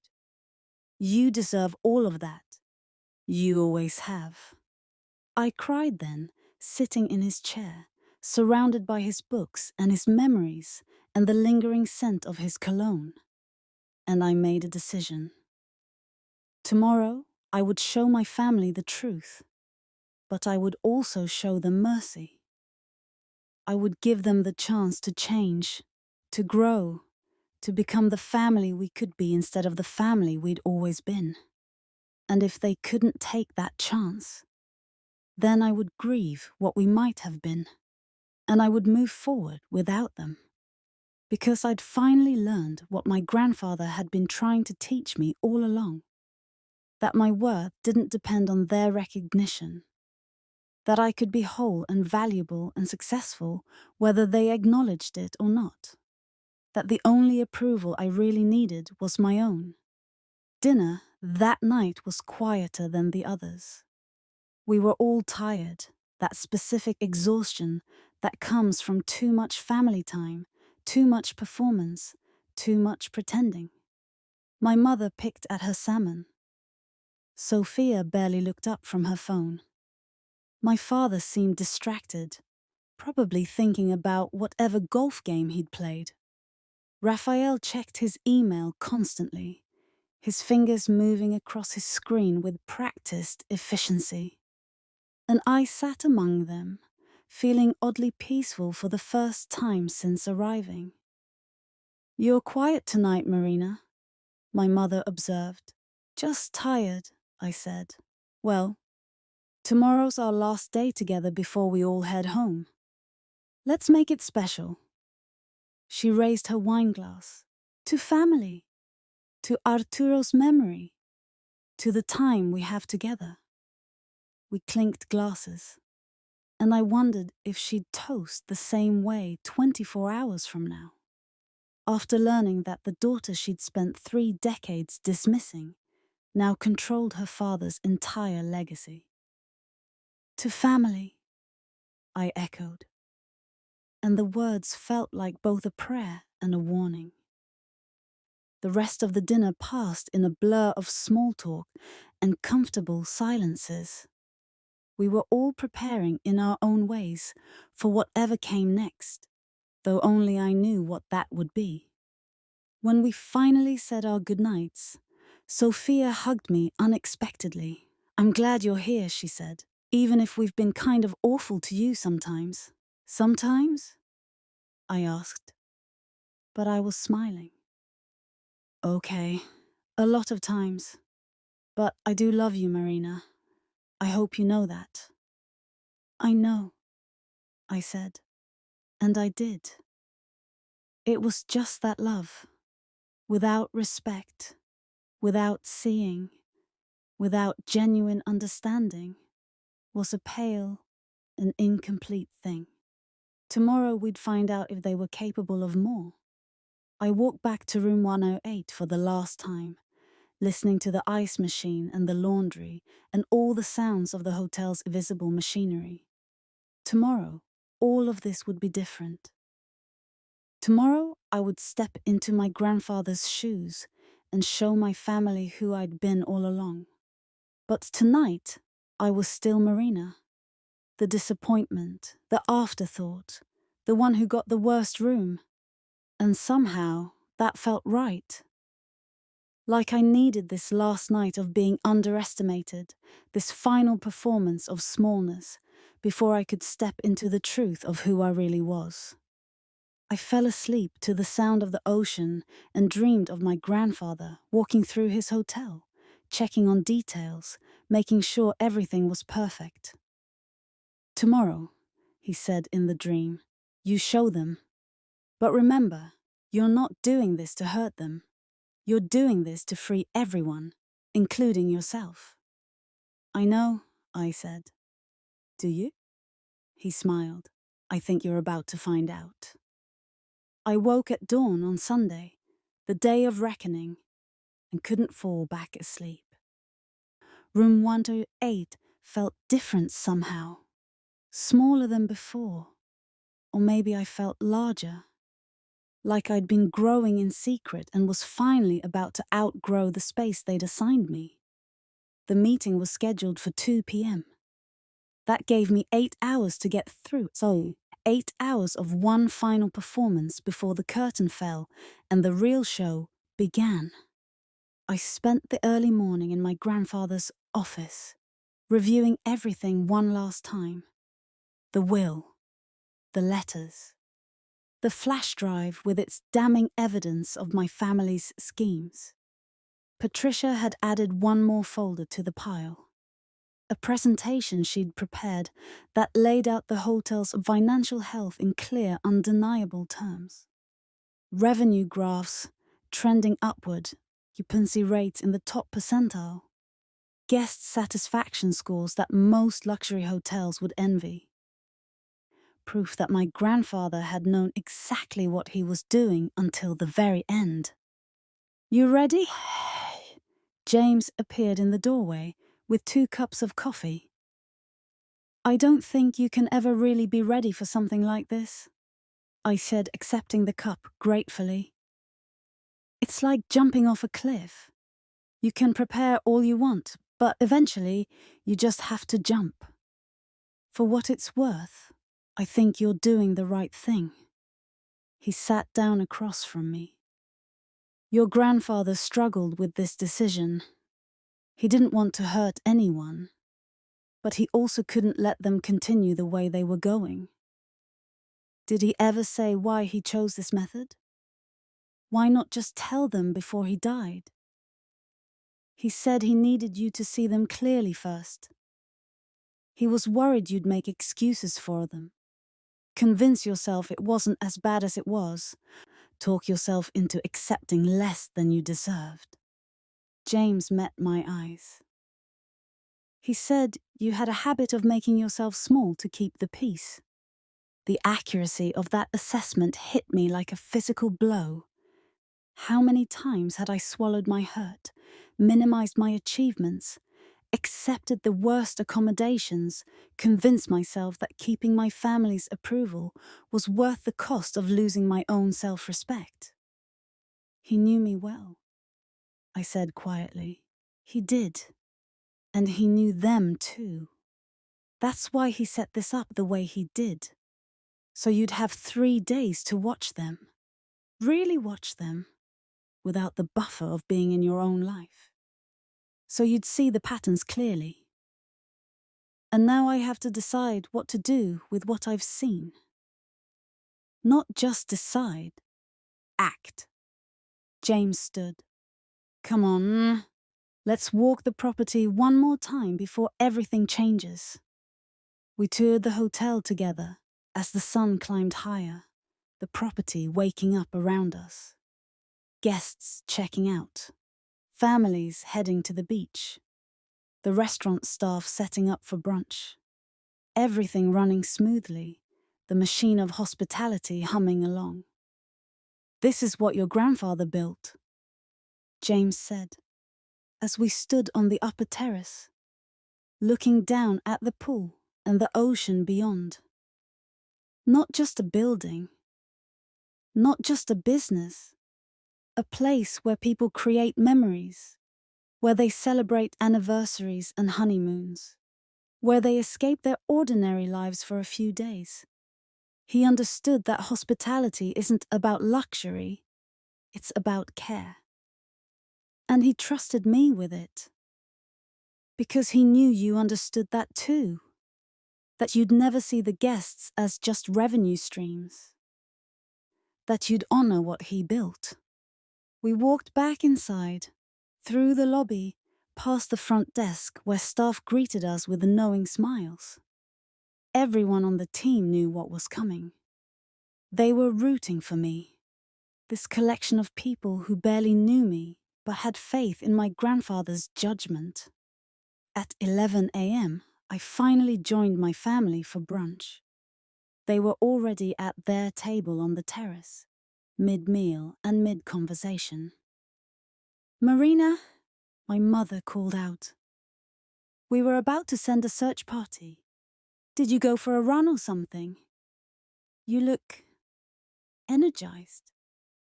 "Just walked around the property," I said, sliding into my chair. "It really is beautiful here." "It is," Sofia agreed, taking yet another photo. I've gotten the best content this weekend. My engagement numbers are through the roof. That's great, I said, and meant it. Whatever else Sofia was, she'd built something real with her influencer platform. She worked hard at it, even if the work was invisible to most people. We were just talking about the will reading this afternoon, my father said. Patricia called and confirmed, 2 p.m. in the conference room. Exciting, Rafael said, though he didn't sound excited. He sounded calculating. Any predictions on what we'll hear? I'm sure Arturo was fair, my mother said. Whatever he decided, we'll respect it. Will you? I thought, studying her face. She looked confident, comfortable, as if the outcome was already decided in her mind. She probably thought the hotel would be split among the children, or left to her as the eldest. She couldn't imagine that her father, the dreamer, the sentimentalist, the man she'd spent decades patronizing, had outmaneuvered her completely. I think, my father said carefully, that we should all go into this with open minds. Arturo had his reasons for whatever choices he made. We may not agree with all of them, but we should honor his wishes.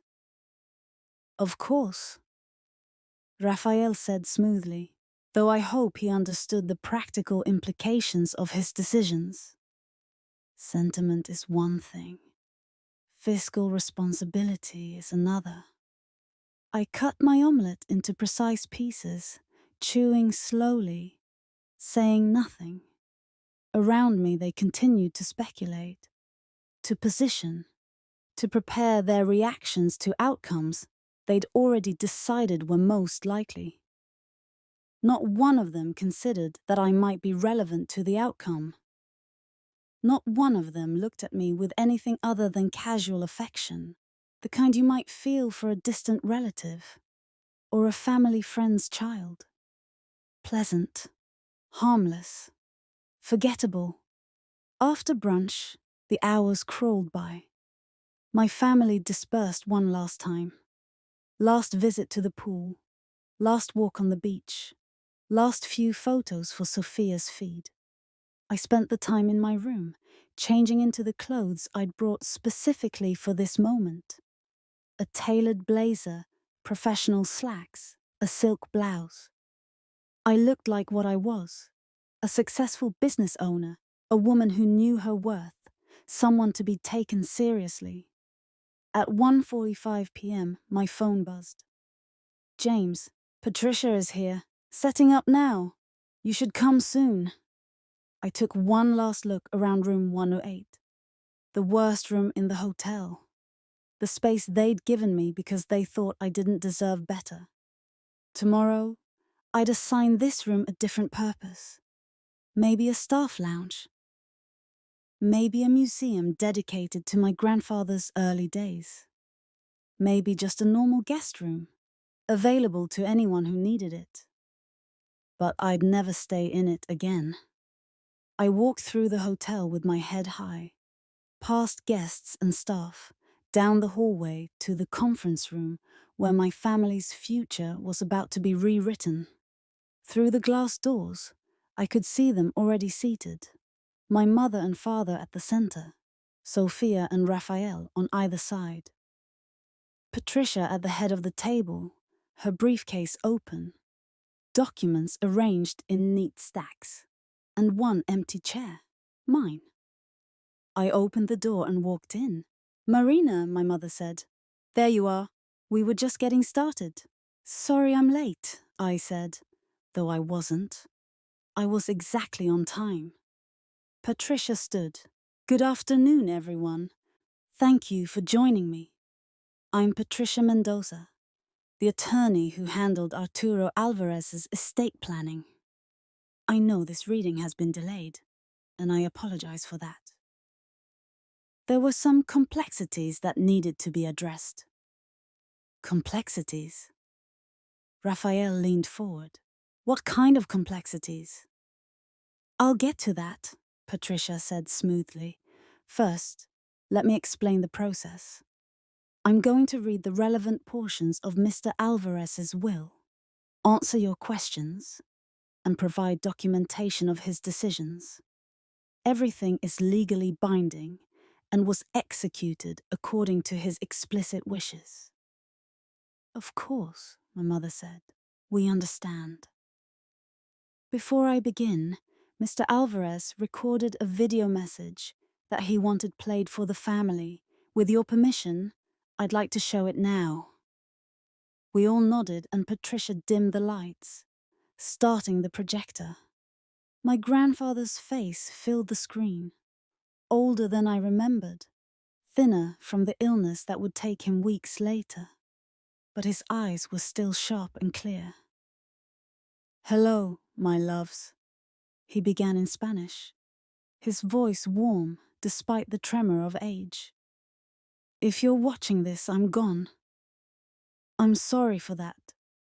I would have preferred to have these conversations in person, but I think perhaps this way is better. You'll understand why. He shifted in his chair, and I recognized the background, his office, the one where I'd spent so many hours with him. I've built something I'm proud of in this hotel. Not just a business, but a legacy. A place that matters to people, that creates joy, that stands for something more than profit. And I've thought very carefully about who should carry that legacy forward. My mother's hand gripped my father's on the table. I know what you think of me, my grandfather continued. Isabel, my daughter. I know you believe I was too sentimental, too impractical, too willing to let emotion guide my decisions. You've said as much many times, thinking I didn't hear or didn't understand. My mother's face went pale. And Hector, Sofia, I know you've always supported Isabel's view, that you've seen this hotel as an asset to be eventually liquidated rather than a legacy to be protected. Abuelo, that's not... Sofia started, but Patricia held up a hand for silence. And Rafael. My grandfather's expression hardened slightly. I know you've tried 3 times to trick me into selling you this property below market value. I have the emails, the phone records, the proposals you presented as helpful suggestions from a concerned family member. Rafael's confidence cracked for the first time since I'd known him. But most importantly, my grandfather said, his tone softening, I know Marina, my youngest granddaughter, the one you've dismissed, patronized, and underestimated for her entire life. All eyes turned to me. I kept my gaze on the screen.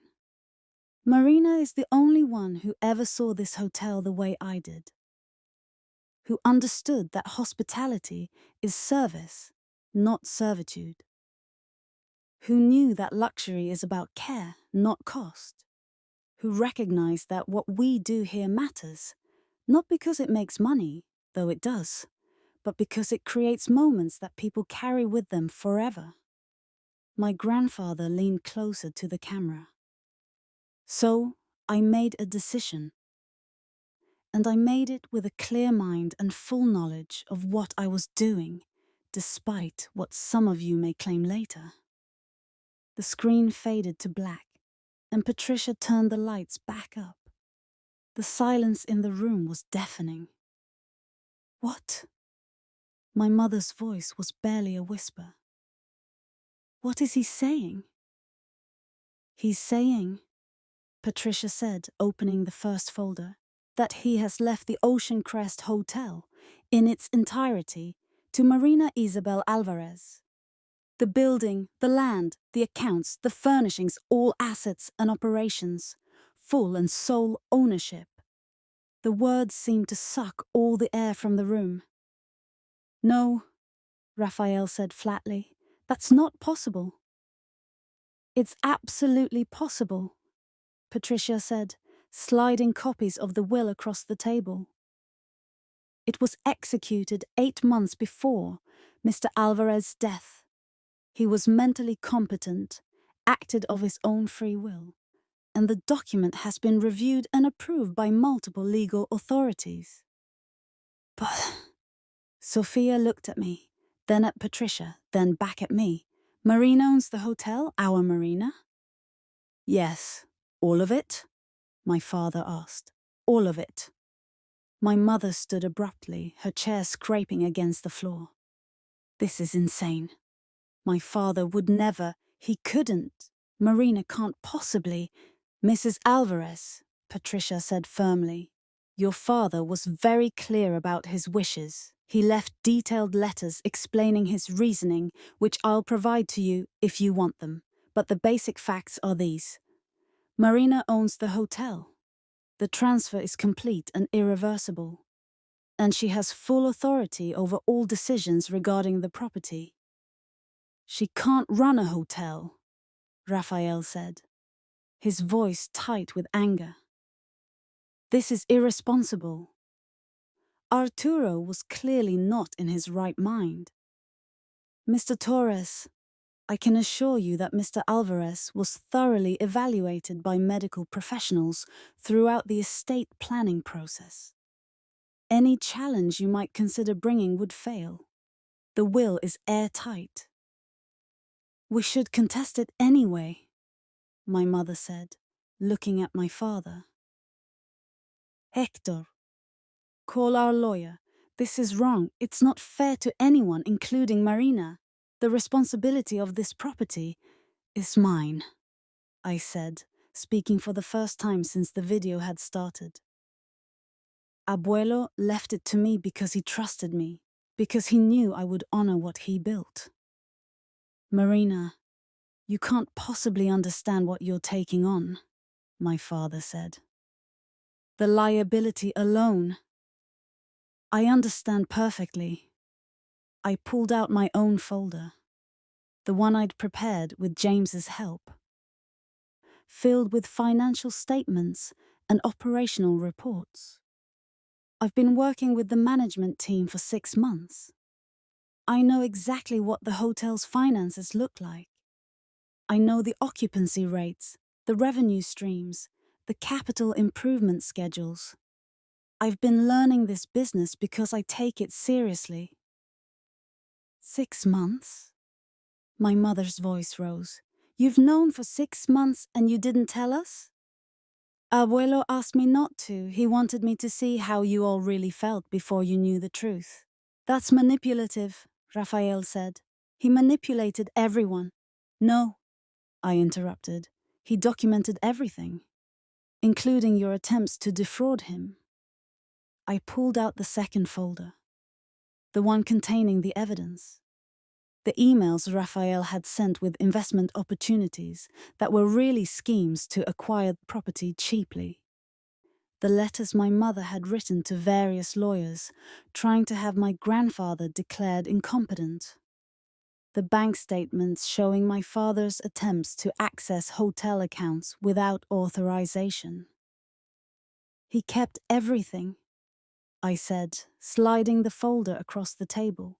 "Every manipulation, every betrayal, every attempt to undermine him or steal from him." Rafael's face went white. My mother sank back into her chair. Sofia looked like she might be sick. "So you can contest the will if you want?" I continued. "You can take me to court, claim Abuelo wasn't competent, argue that I'm not capable of running this hotel. But if you do, all of this evidence becomes public record. Everyone will know what you tried to do to a dying old man." The silence that followed was absolute. Finally, my father spoke. "Marina, why didn't you just tell us?" "Because I needed to see who you were," I said. feeling tears threaten, but refusing to let them fall. I needed to know if you would ever see me as capable, or if you'd always dismiss me. And now I know. Know what? Sofia asked, her voice small. That you love the idea of me more than you love the reality of me.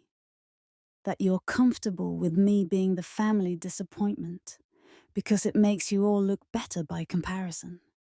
That you would never, ever have believed I could run this hotel successfully. Not because I'm not capable, but because believing in me would require you to change your entire narrative about who I am. That's not fair, my mother said. But there were tears in her eyes. We love you, Marina. Do you? I asked. Because love requires seeing someone, really seeing them. And you've spent 30 years looking past me, around me, through me, anywhere but at me. Marina, my father tried. But I held up a hand. I'm not saying this to hurt you. I'm saying it because it's the truth. And if we're going to have any kind of relationship going forward, it has to be built on truth. Patricia cleared her throat gently. Mr. Alvarez left one more letter. Marina, he asked that I read this one aloud to everyone. She opened a final envelope and began to read my grandfather's words. To my family. If you're hearing this, you've learned that I left my hotel to Marina. You're probably angry, hurt, confused. You may be questioning my sanity, my fairness, my love for you. But I gave you all the most important gift I had. I gave you the truth. The truth is that I saw every attempt to manipulate me, to rush me toward death so you could claim what you felt you were owed. I saw the contempt you showed my youngest granddaughter, the way you made her small because her potential frightened you. And I saw Marina's capacity for growth, her kindness despite your cruelty, her dignity in the face of your dismissal. So I made a choice. To reward character over entitlement, vision over greed, love over calculation. But I'm not taking anything away from you. I'm giving you a gift. The opportunity to build something new with Marina as your leader, rather than your scapegoat. The chance to prove you're capable of growth, of change, of becoming the family I always hoped you could be. Marina will show you mercy if you show her respect.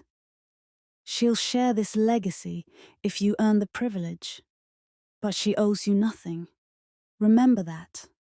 I love you all. Even now, even after everything, I love you.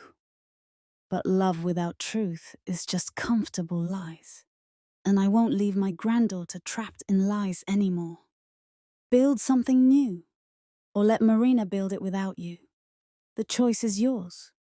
With love and hope, Arturo. Patricia set down the letter, and the room fell silent again. A different silence this time. Heavier with grief and recognition and the weight of choices made and paths that could never be taken back. My mother was crying openly now. Sofia had her head in her hands. My father stared at the table, his jaw working. Rafael looked like he wanted to disappear through the floor. And I sat there, feeling both powerful and heartbroken, vindicated and devastated, free and burdened all at once. So, I said, after a long moment, we have some decisions to make. Film, Part 7. Reconstruction and renewal. The conference room felt different after Patricia left. Smaller somehow. Or maybe we all felt larger. Inflated with emotion and truth and the sharp edges of words that could never be taken back. No one moved. No one spoke. We sat in our chairs like chess pieces in a game that had just reached checkmate. Except no one was quite sure who had won. Finally, my mother broke the silence. How could he do this? Her voice was raw, stripped of its usual polish. How could my father just give away everything?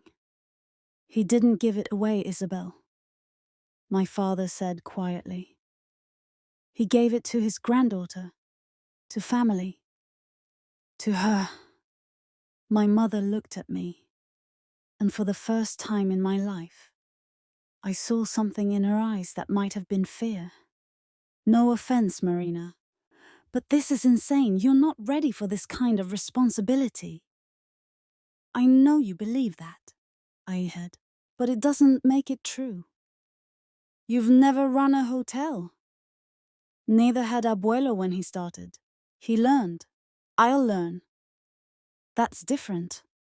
Rafael spoke for the first time since seeing the evidence folder, his voice tight and controlled. Your grandfather had years to build this business. You're inheriting a fully operational luxury property with all its complexities and liabilities. One mistake, and you could destroy everything he built. Is that concern for the hotel? I asked. Or concern that I'll succeed? The question landed like a slap. Rafael's mouth tightened, but he didn't answer. I can't believe you knew for 6 months, Sofia said, finally looking up from her hands. You let us talk about the hotel, plan for it, discuss what we'd do with it, and you knew the whole time it was already yours. That's so manipulative. Abuelo asked me to wait, I said. He wanted me to see how you all really felt. And? Sofia's eyes flashed with something between anger and hurt. What did you learn? That we're terrible people who don't deserve your trust? I learned, I said carefully, that you see me as less capable than I am. That you dismiss my achievements because acknowledging them would require you to rethink your entire understanding of our family hierarchy. That's not true. Sofia's voice rose. I posted about your contract on Instagram. I celebrated with you. You called my agency a small business and acted surprised that I was successful. As if success for me was some kind of unexpected miracle rather than the result of years of hard work. I didn't mean... She stopped, seeming to realize that her intent didn't matter as much as her impact. I was trying to be supportive. I know. But support isn't just celebrating when I finally achieve something you consider worthy. Support is believing I'm capable before I have to prove it.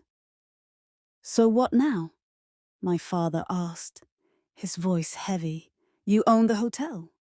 You've shown us evidence of mistakes we made. You've made your point. What happens next? I'd been preparing for this question since the moment I learned about the inheritance. I'd thought through scenarios, consulted with James, even discussed it with my therapist during emergency sessions over the past week. But sitting here, looking at my family's faces, my mother's tears, Sofia's confusion, my father's resignation, Rafael's barely controlled anger, I felt the full weight of the decision I was about to make. Abuelo left me a choice, I said. I can exclude you entirely from the hotel's future. It's mine legally, and I have no obligation to share it, or, my mother whispered. Or we can build something new, too. Not based on the old hierarchy, not with me as the family disappointment, or you as the arbiters of my worth, but as a family that's learning to see each other clearly, to respect each other genuinely, to work together as equals. How? My father leaned forward. How do we do that? I pulled out the proposal I'd been working on, typed pages outlining a structure I'd developed with James's help. and Patricia's legal guidance. I'm proposing a family council, I said. Each of you would have the opportunity to be involved in the hotel's philanthropic and community programs. Not management, that's my role, but meaningful work that contributes to what Abuelo built. I slid copies of the proposal across the table. You'd earn shares in the hotel through your contributions. Not given freely, but earned through actual work and commitment. Over time, if you prove yourselves reliable and aligned with the hotel's values, you could own up to 20% of the property. 20%? Rafael's laugh was bitter. So you get 80% and we compete for scraps? I get 100% because Abuelo gave it to me, I said evenly. I'm offering to share it because I believe in the possibility of family. But it's conditional on respect, honesty, and genuine contribution. If you can't offer those things, you get nothing. This is blackmail, my mother said. No, Patricia's voice came from the doorway. She'd returned, apparently expecting this confrontation. This is boundaries. Marina is offering you a gift with conditions attached. You can accept the conditions and receive the gift, or reject both. But you don't get to have the gift while ignoring the conditions. Why should we have to earn what should have been ours by right? Rafael demanded. Because rights are earned, I said. Abuelo earned this hotel through decades of work. I'm earning my place as owner by learning the business and committing to its values. If you want a stake, you'll earn it the same way. And if we say no? Sofia asked quietly.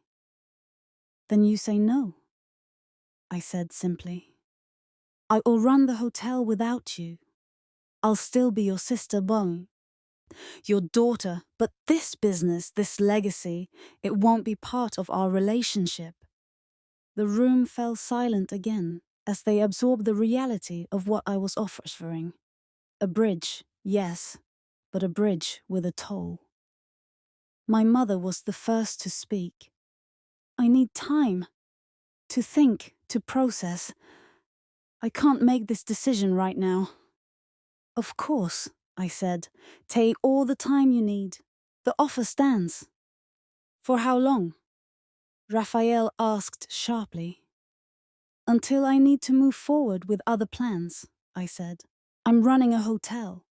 I can't wait forever for you to decide if you want to be part of it. My father stood slowly, gathering the proposal pages. This is a lot, for all of us. Marina, can you honestly say you're prepared for the responsibility of this? No, I admitted. I'm not fully prepared. But I'm committed to learning. I have an excellent team, and I care about this hotel the way Abuelo did. That matters more than perfect preparation. He studied me for a long moment, and something in his expression shifted. Recognition, maybe, of the daughter he'd never quite bothered to see before. You've grown up, he said quietly. I was always grown up, I corrected gently. You just didn't notice. He flinched but nodded. Fair enough. Come on, Isabel. Let's give Marina the room. My mother stood, but she didn't leave immediately. She looked at me with an expression I couldn't quite read in. Hurt and pride and confusion all tangled together. I envied you, she said suddenly.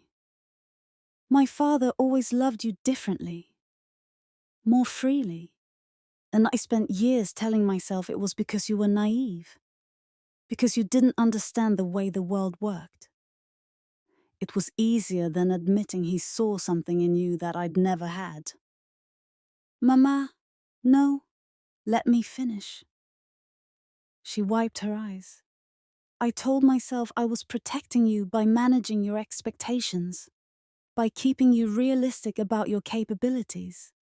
But I was really protecting myself from having to acknowledge that you might surpass me, Dichai, that my youngest daughter might be more like my father than I ever was. The confession hung in the air between us, honest and painful and more real than anything she'd ever said to me. I don't know if I can do what you're asking, she continued. I don't know if I can unlearn 30 years of seeing you a certain way. But I can try if you'll let me. I'll let you, I said, my voice thick with emotion. That's what this whole proposal is about, giving us all the chance to try. She nodded once, then left with my father. Sofia and Rafael remained. This is fucked up, Rafael said bluntly. You know that, right? This whole situation is manipulative and fucked up. Maybe, I agreed, but it's the situation we're in. Abuelo made his choices. Now we all have to make ours. I need to talk to Sofia alone, he said, standing. Come on. No. Sofia's voice was quiet but firm. I want to talk to Marina first. Rafael looked between us, then shook his head. Fine. I'll be at the bar. After he left, Sofia moved to the chair beside mine, the first time she'd voluntarily sat next to me in years. I didn't know, she said, about the Instagram thing, how it made you feel. I know you didn't. But I should have. She twisted her rings, a nervous habit from childhood. You're right that I was surprised by your success. Not because I think you're stupid, but because I'd gotten comfortable with you being the one who struggled. It made my life make sense, you know? I'm the successful one. You're the creative one. And that's just how we are. Except that's not how we are, I said. That's just what we pretended to be. Yeah. She laughed shakily. I've been thinking about that. About how much of my life is pretending.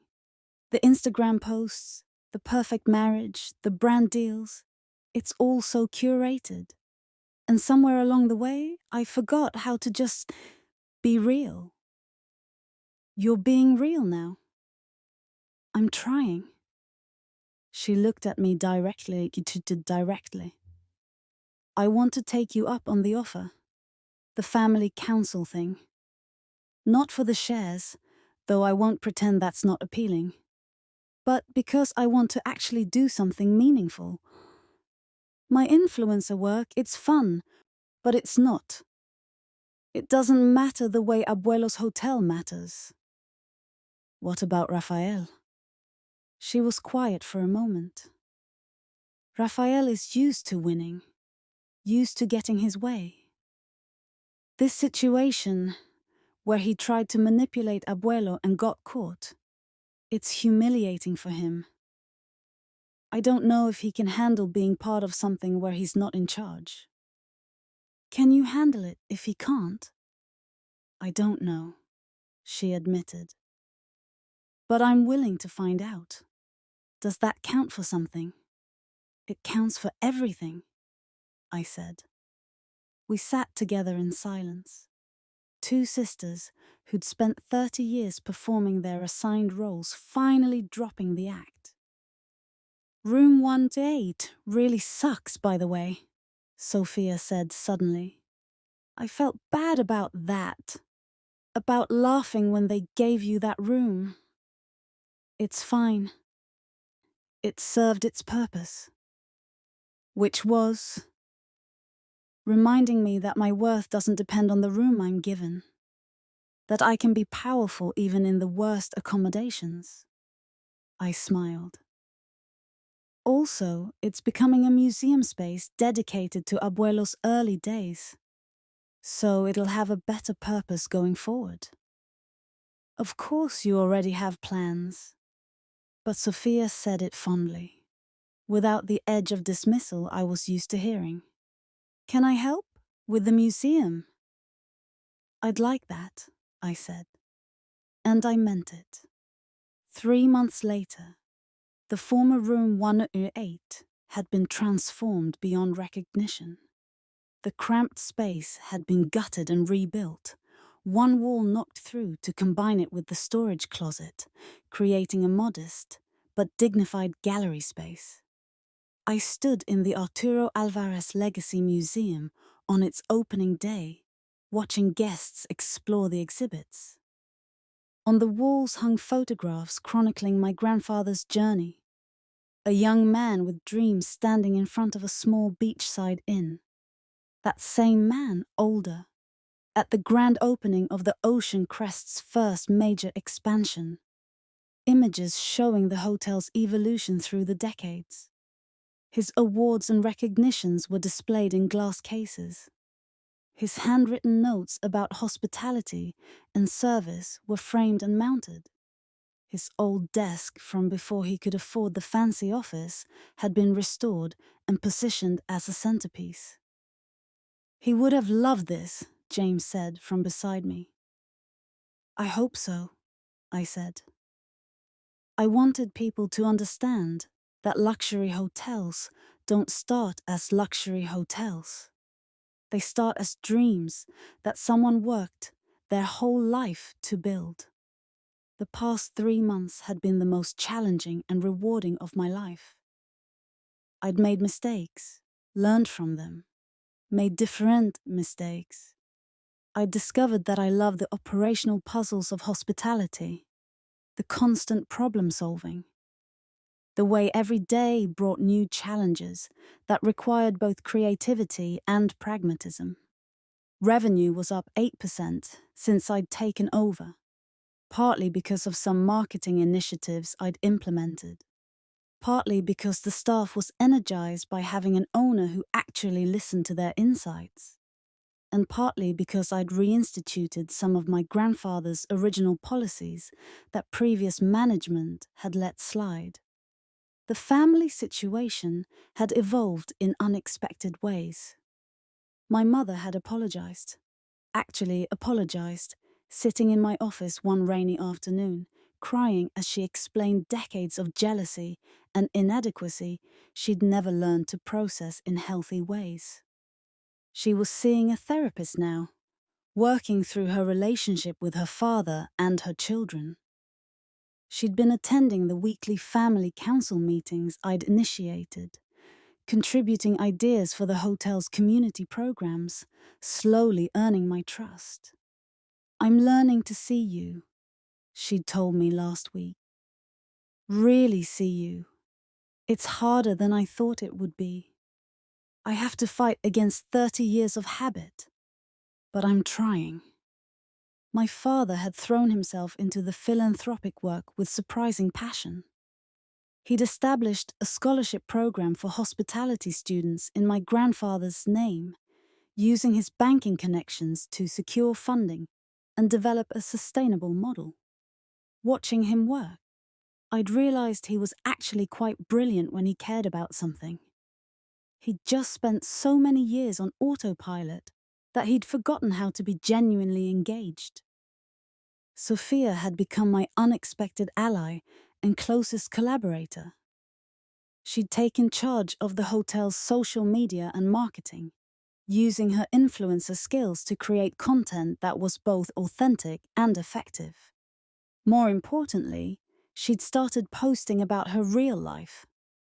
Not just the curated perfection, but the struggles, the growth, the mess of being human.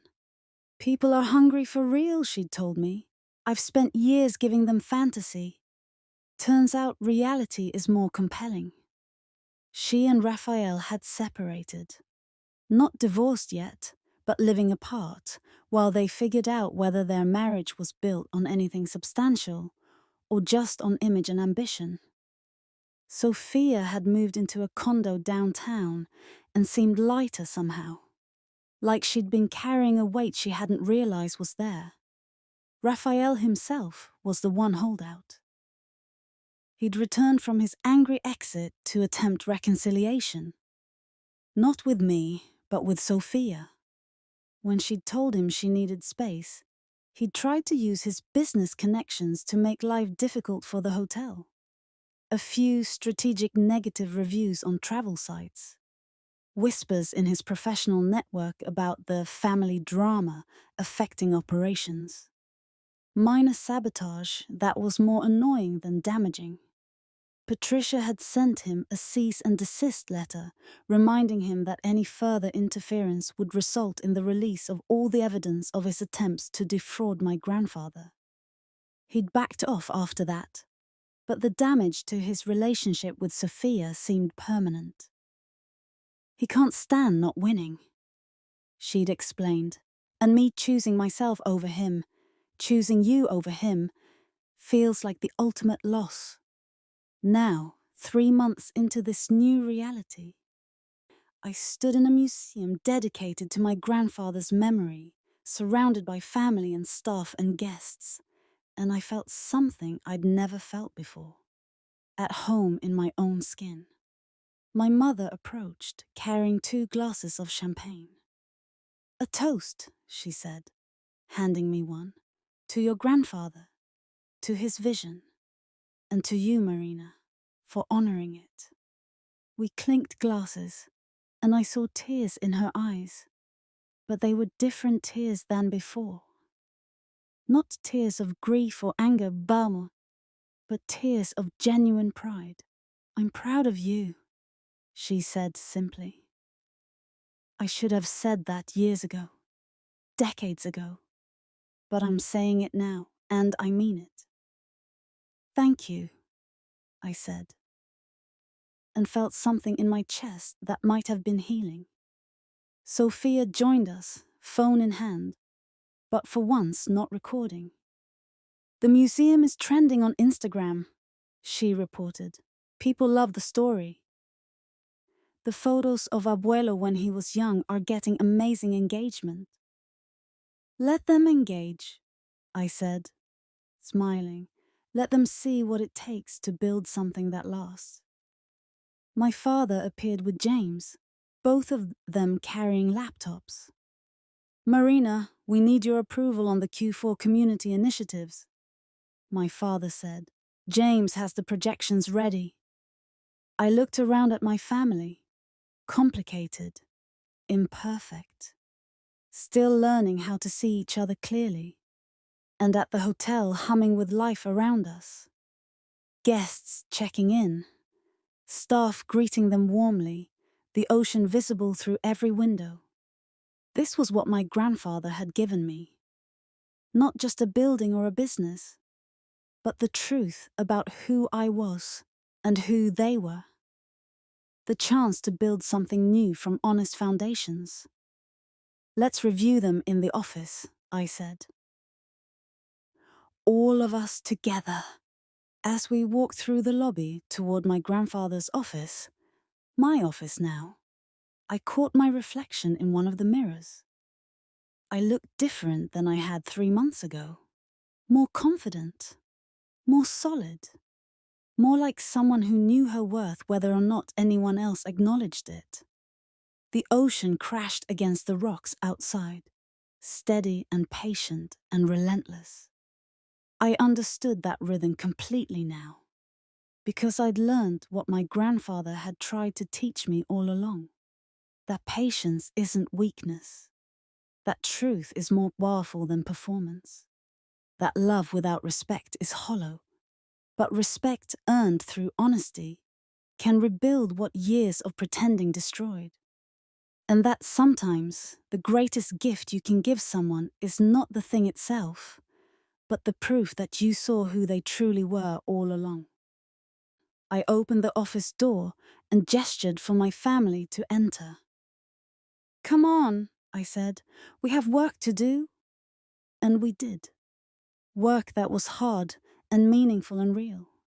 Work that honored what my grandfather built while creating something new. Work that was built on truth instead of lies, on respect instead of dismissal, on the possibility of growth instead of the comfort of familiar roles.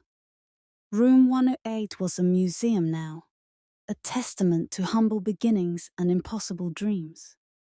But I had moved into much larger spaces, both literally and metaphorically, and I was never ever going back.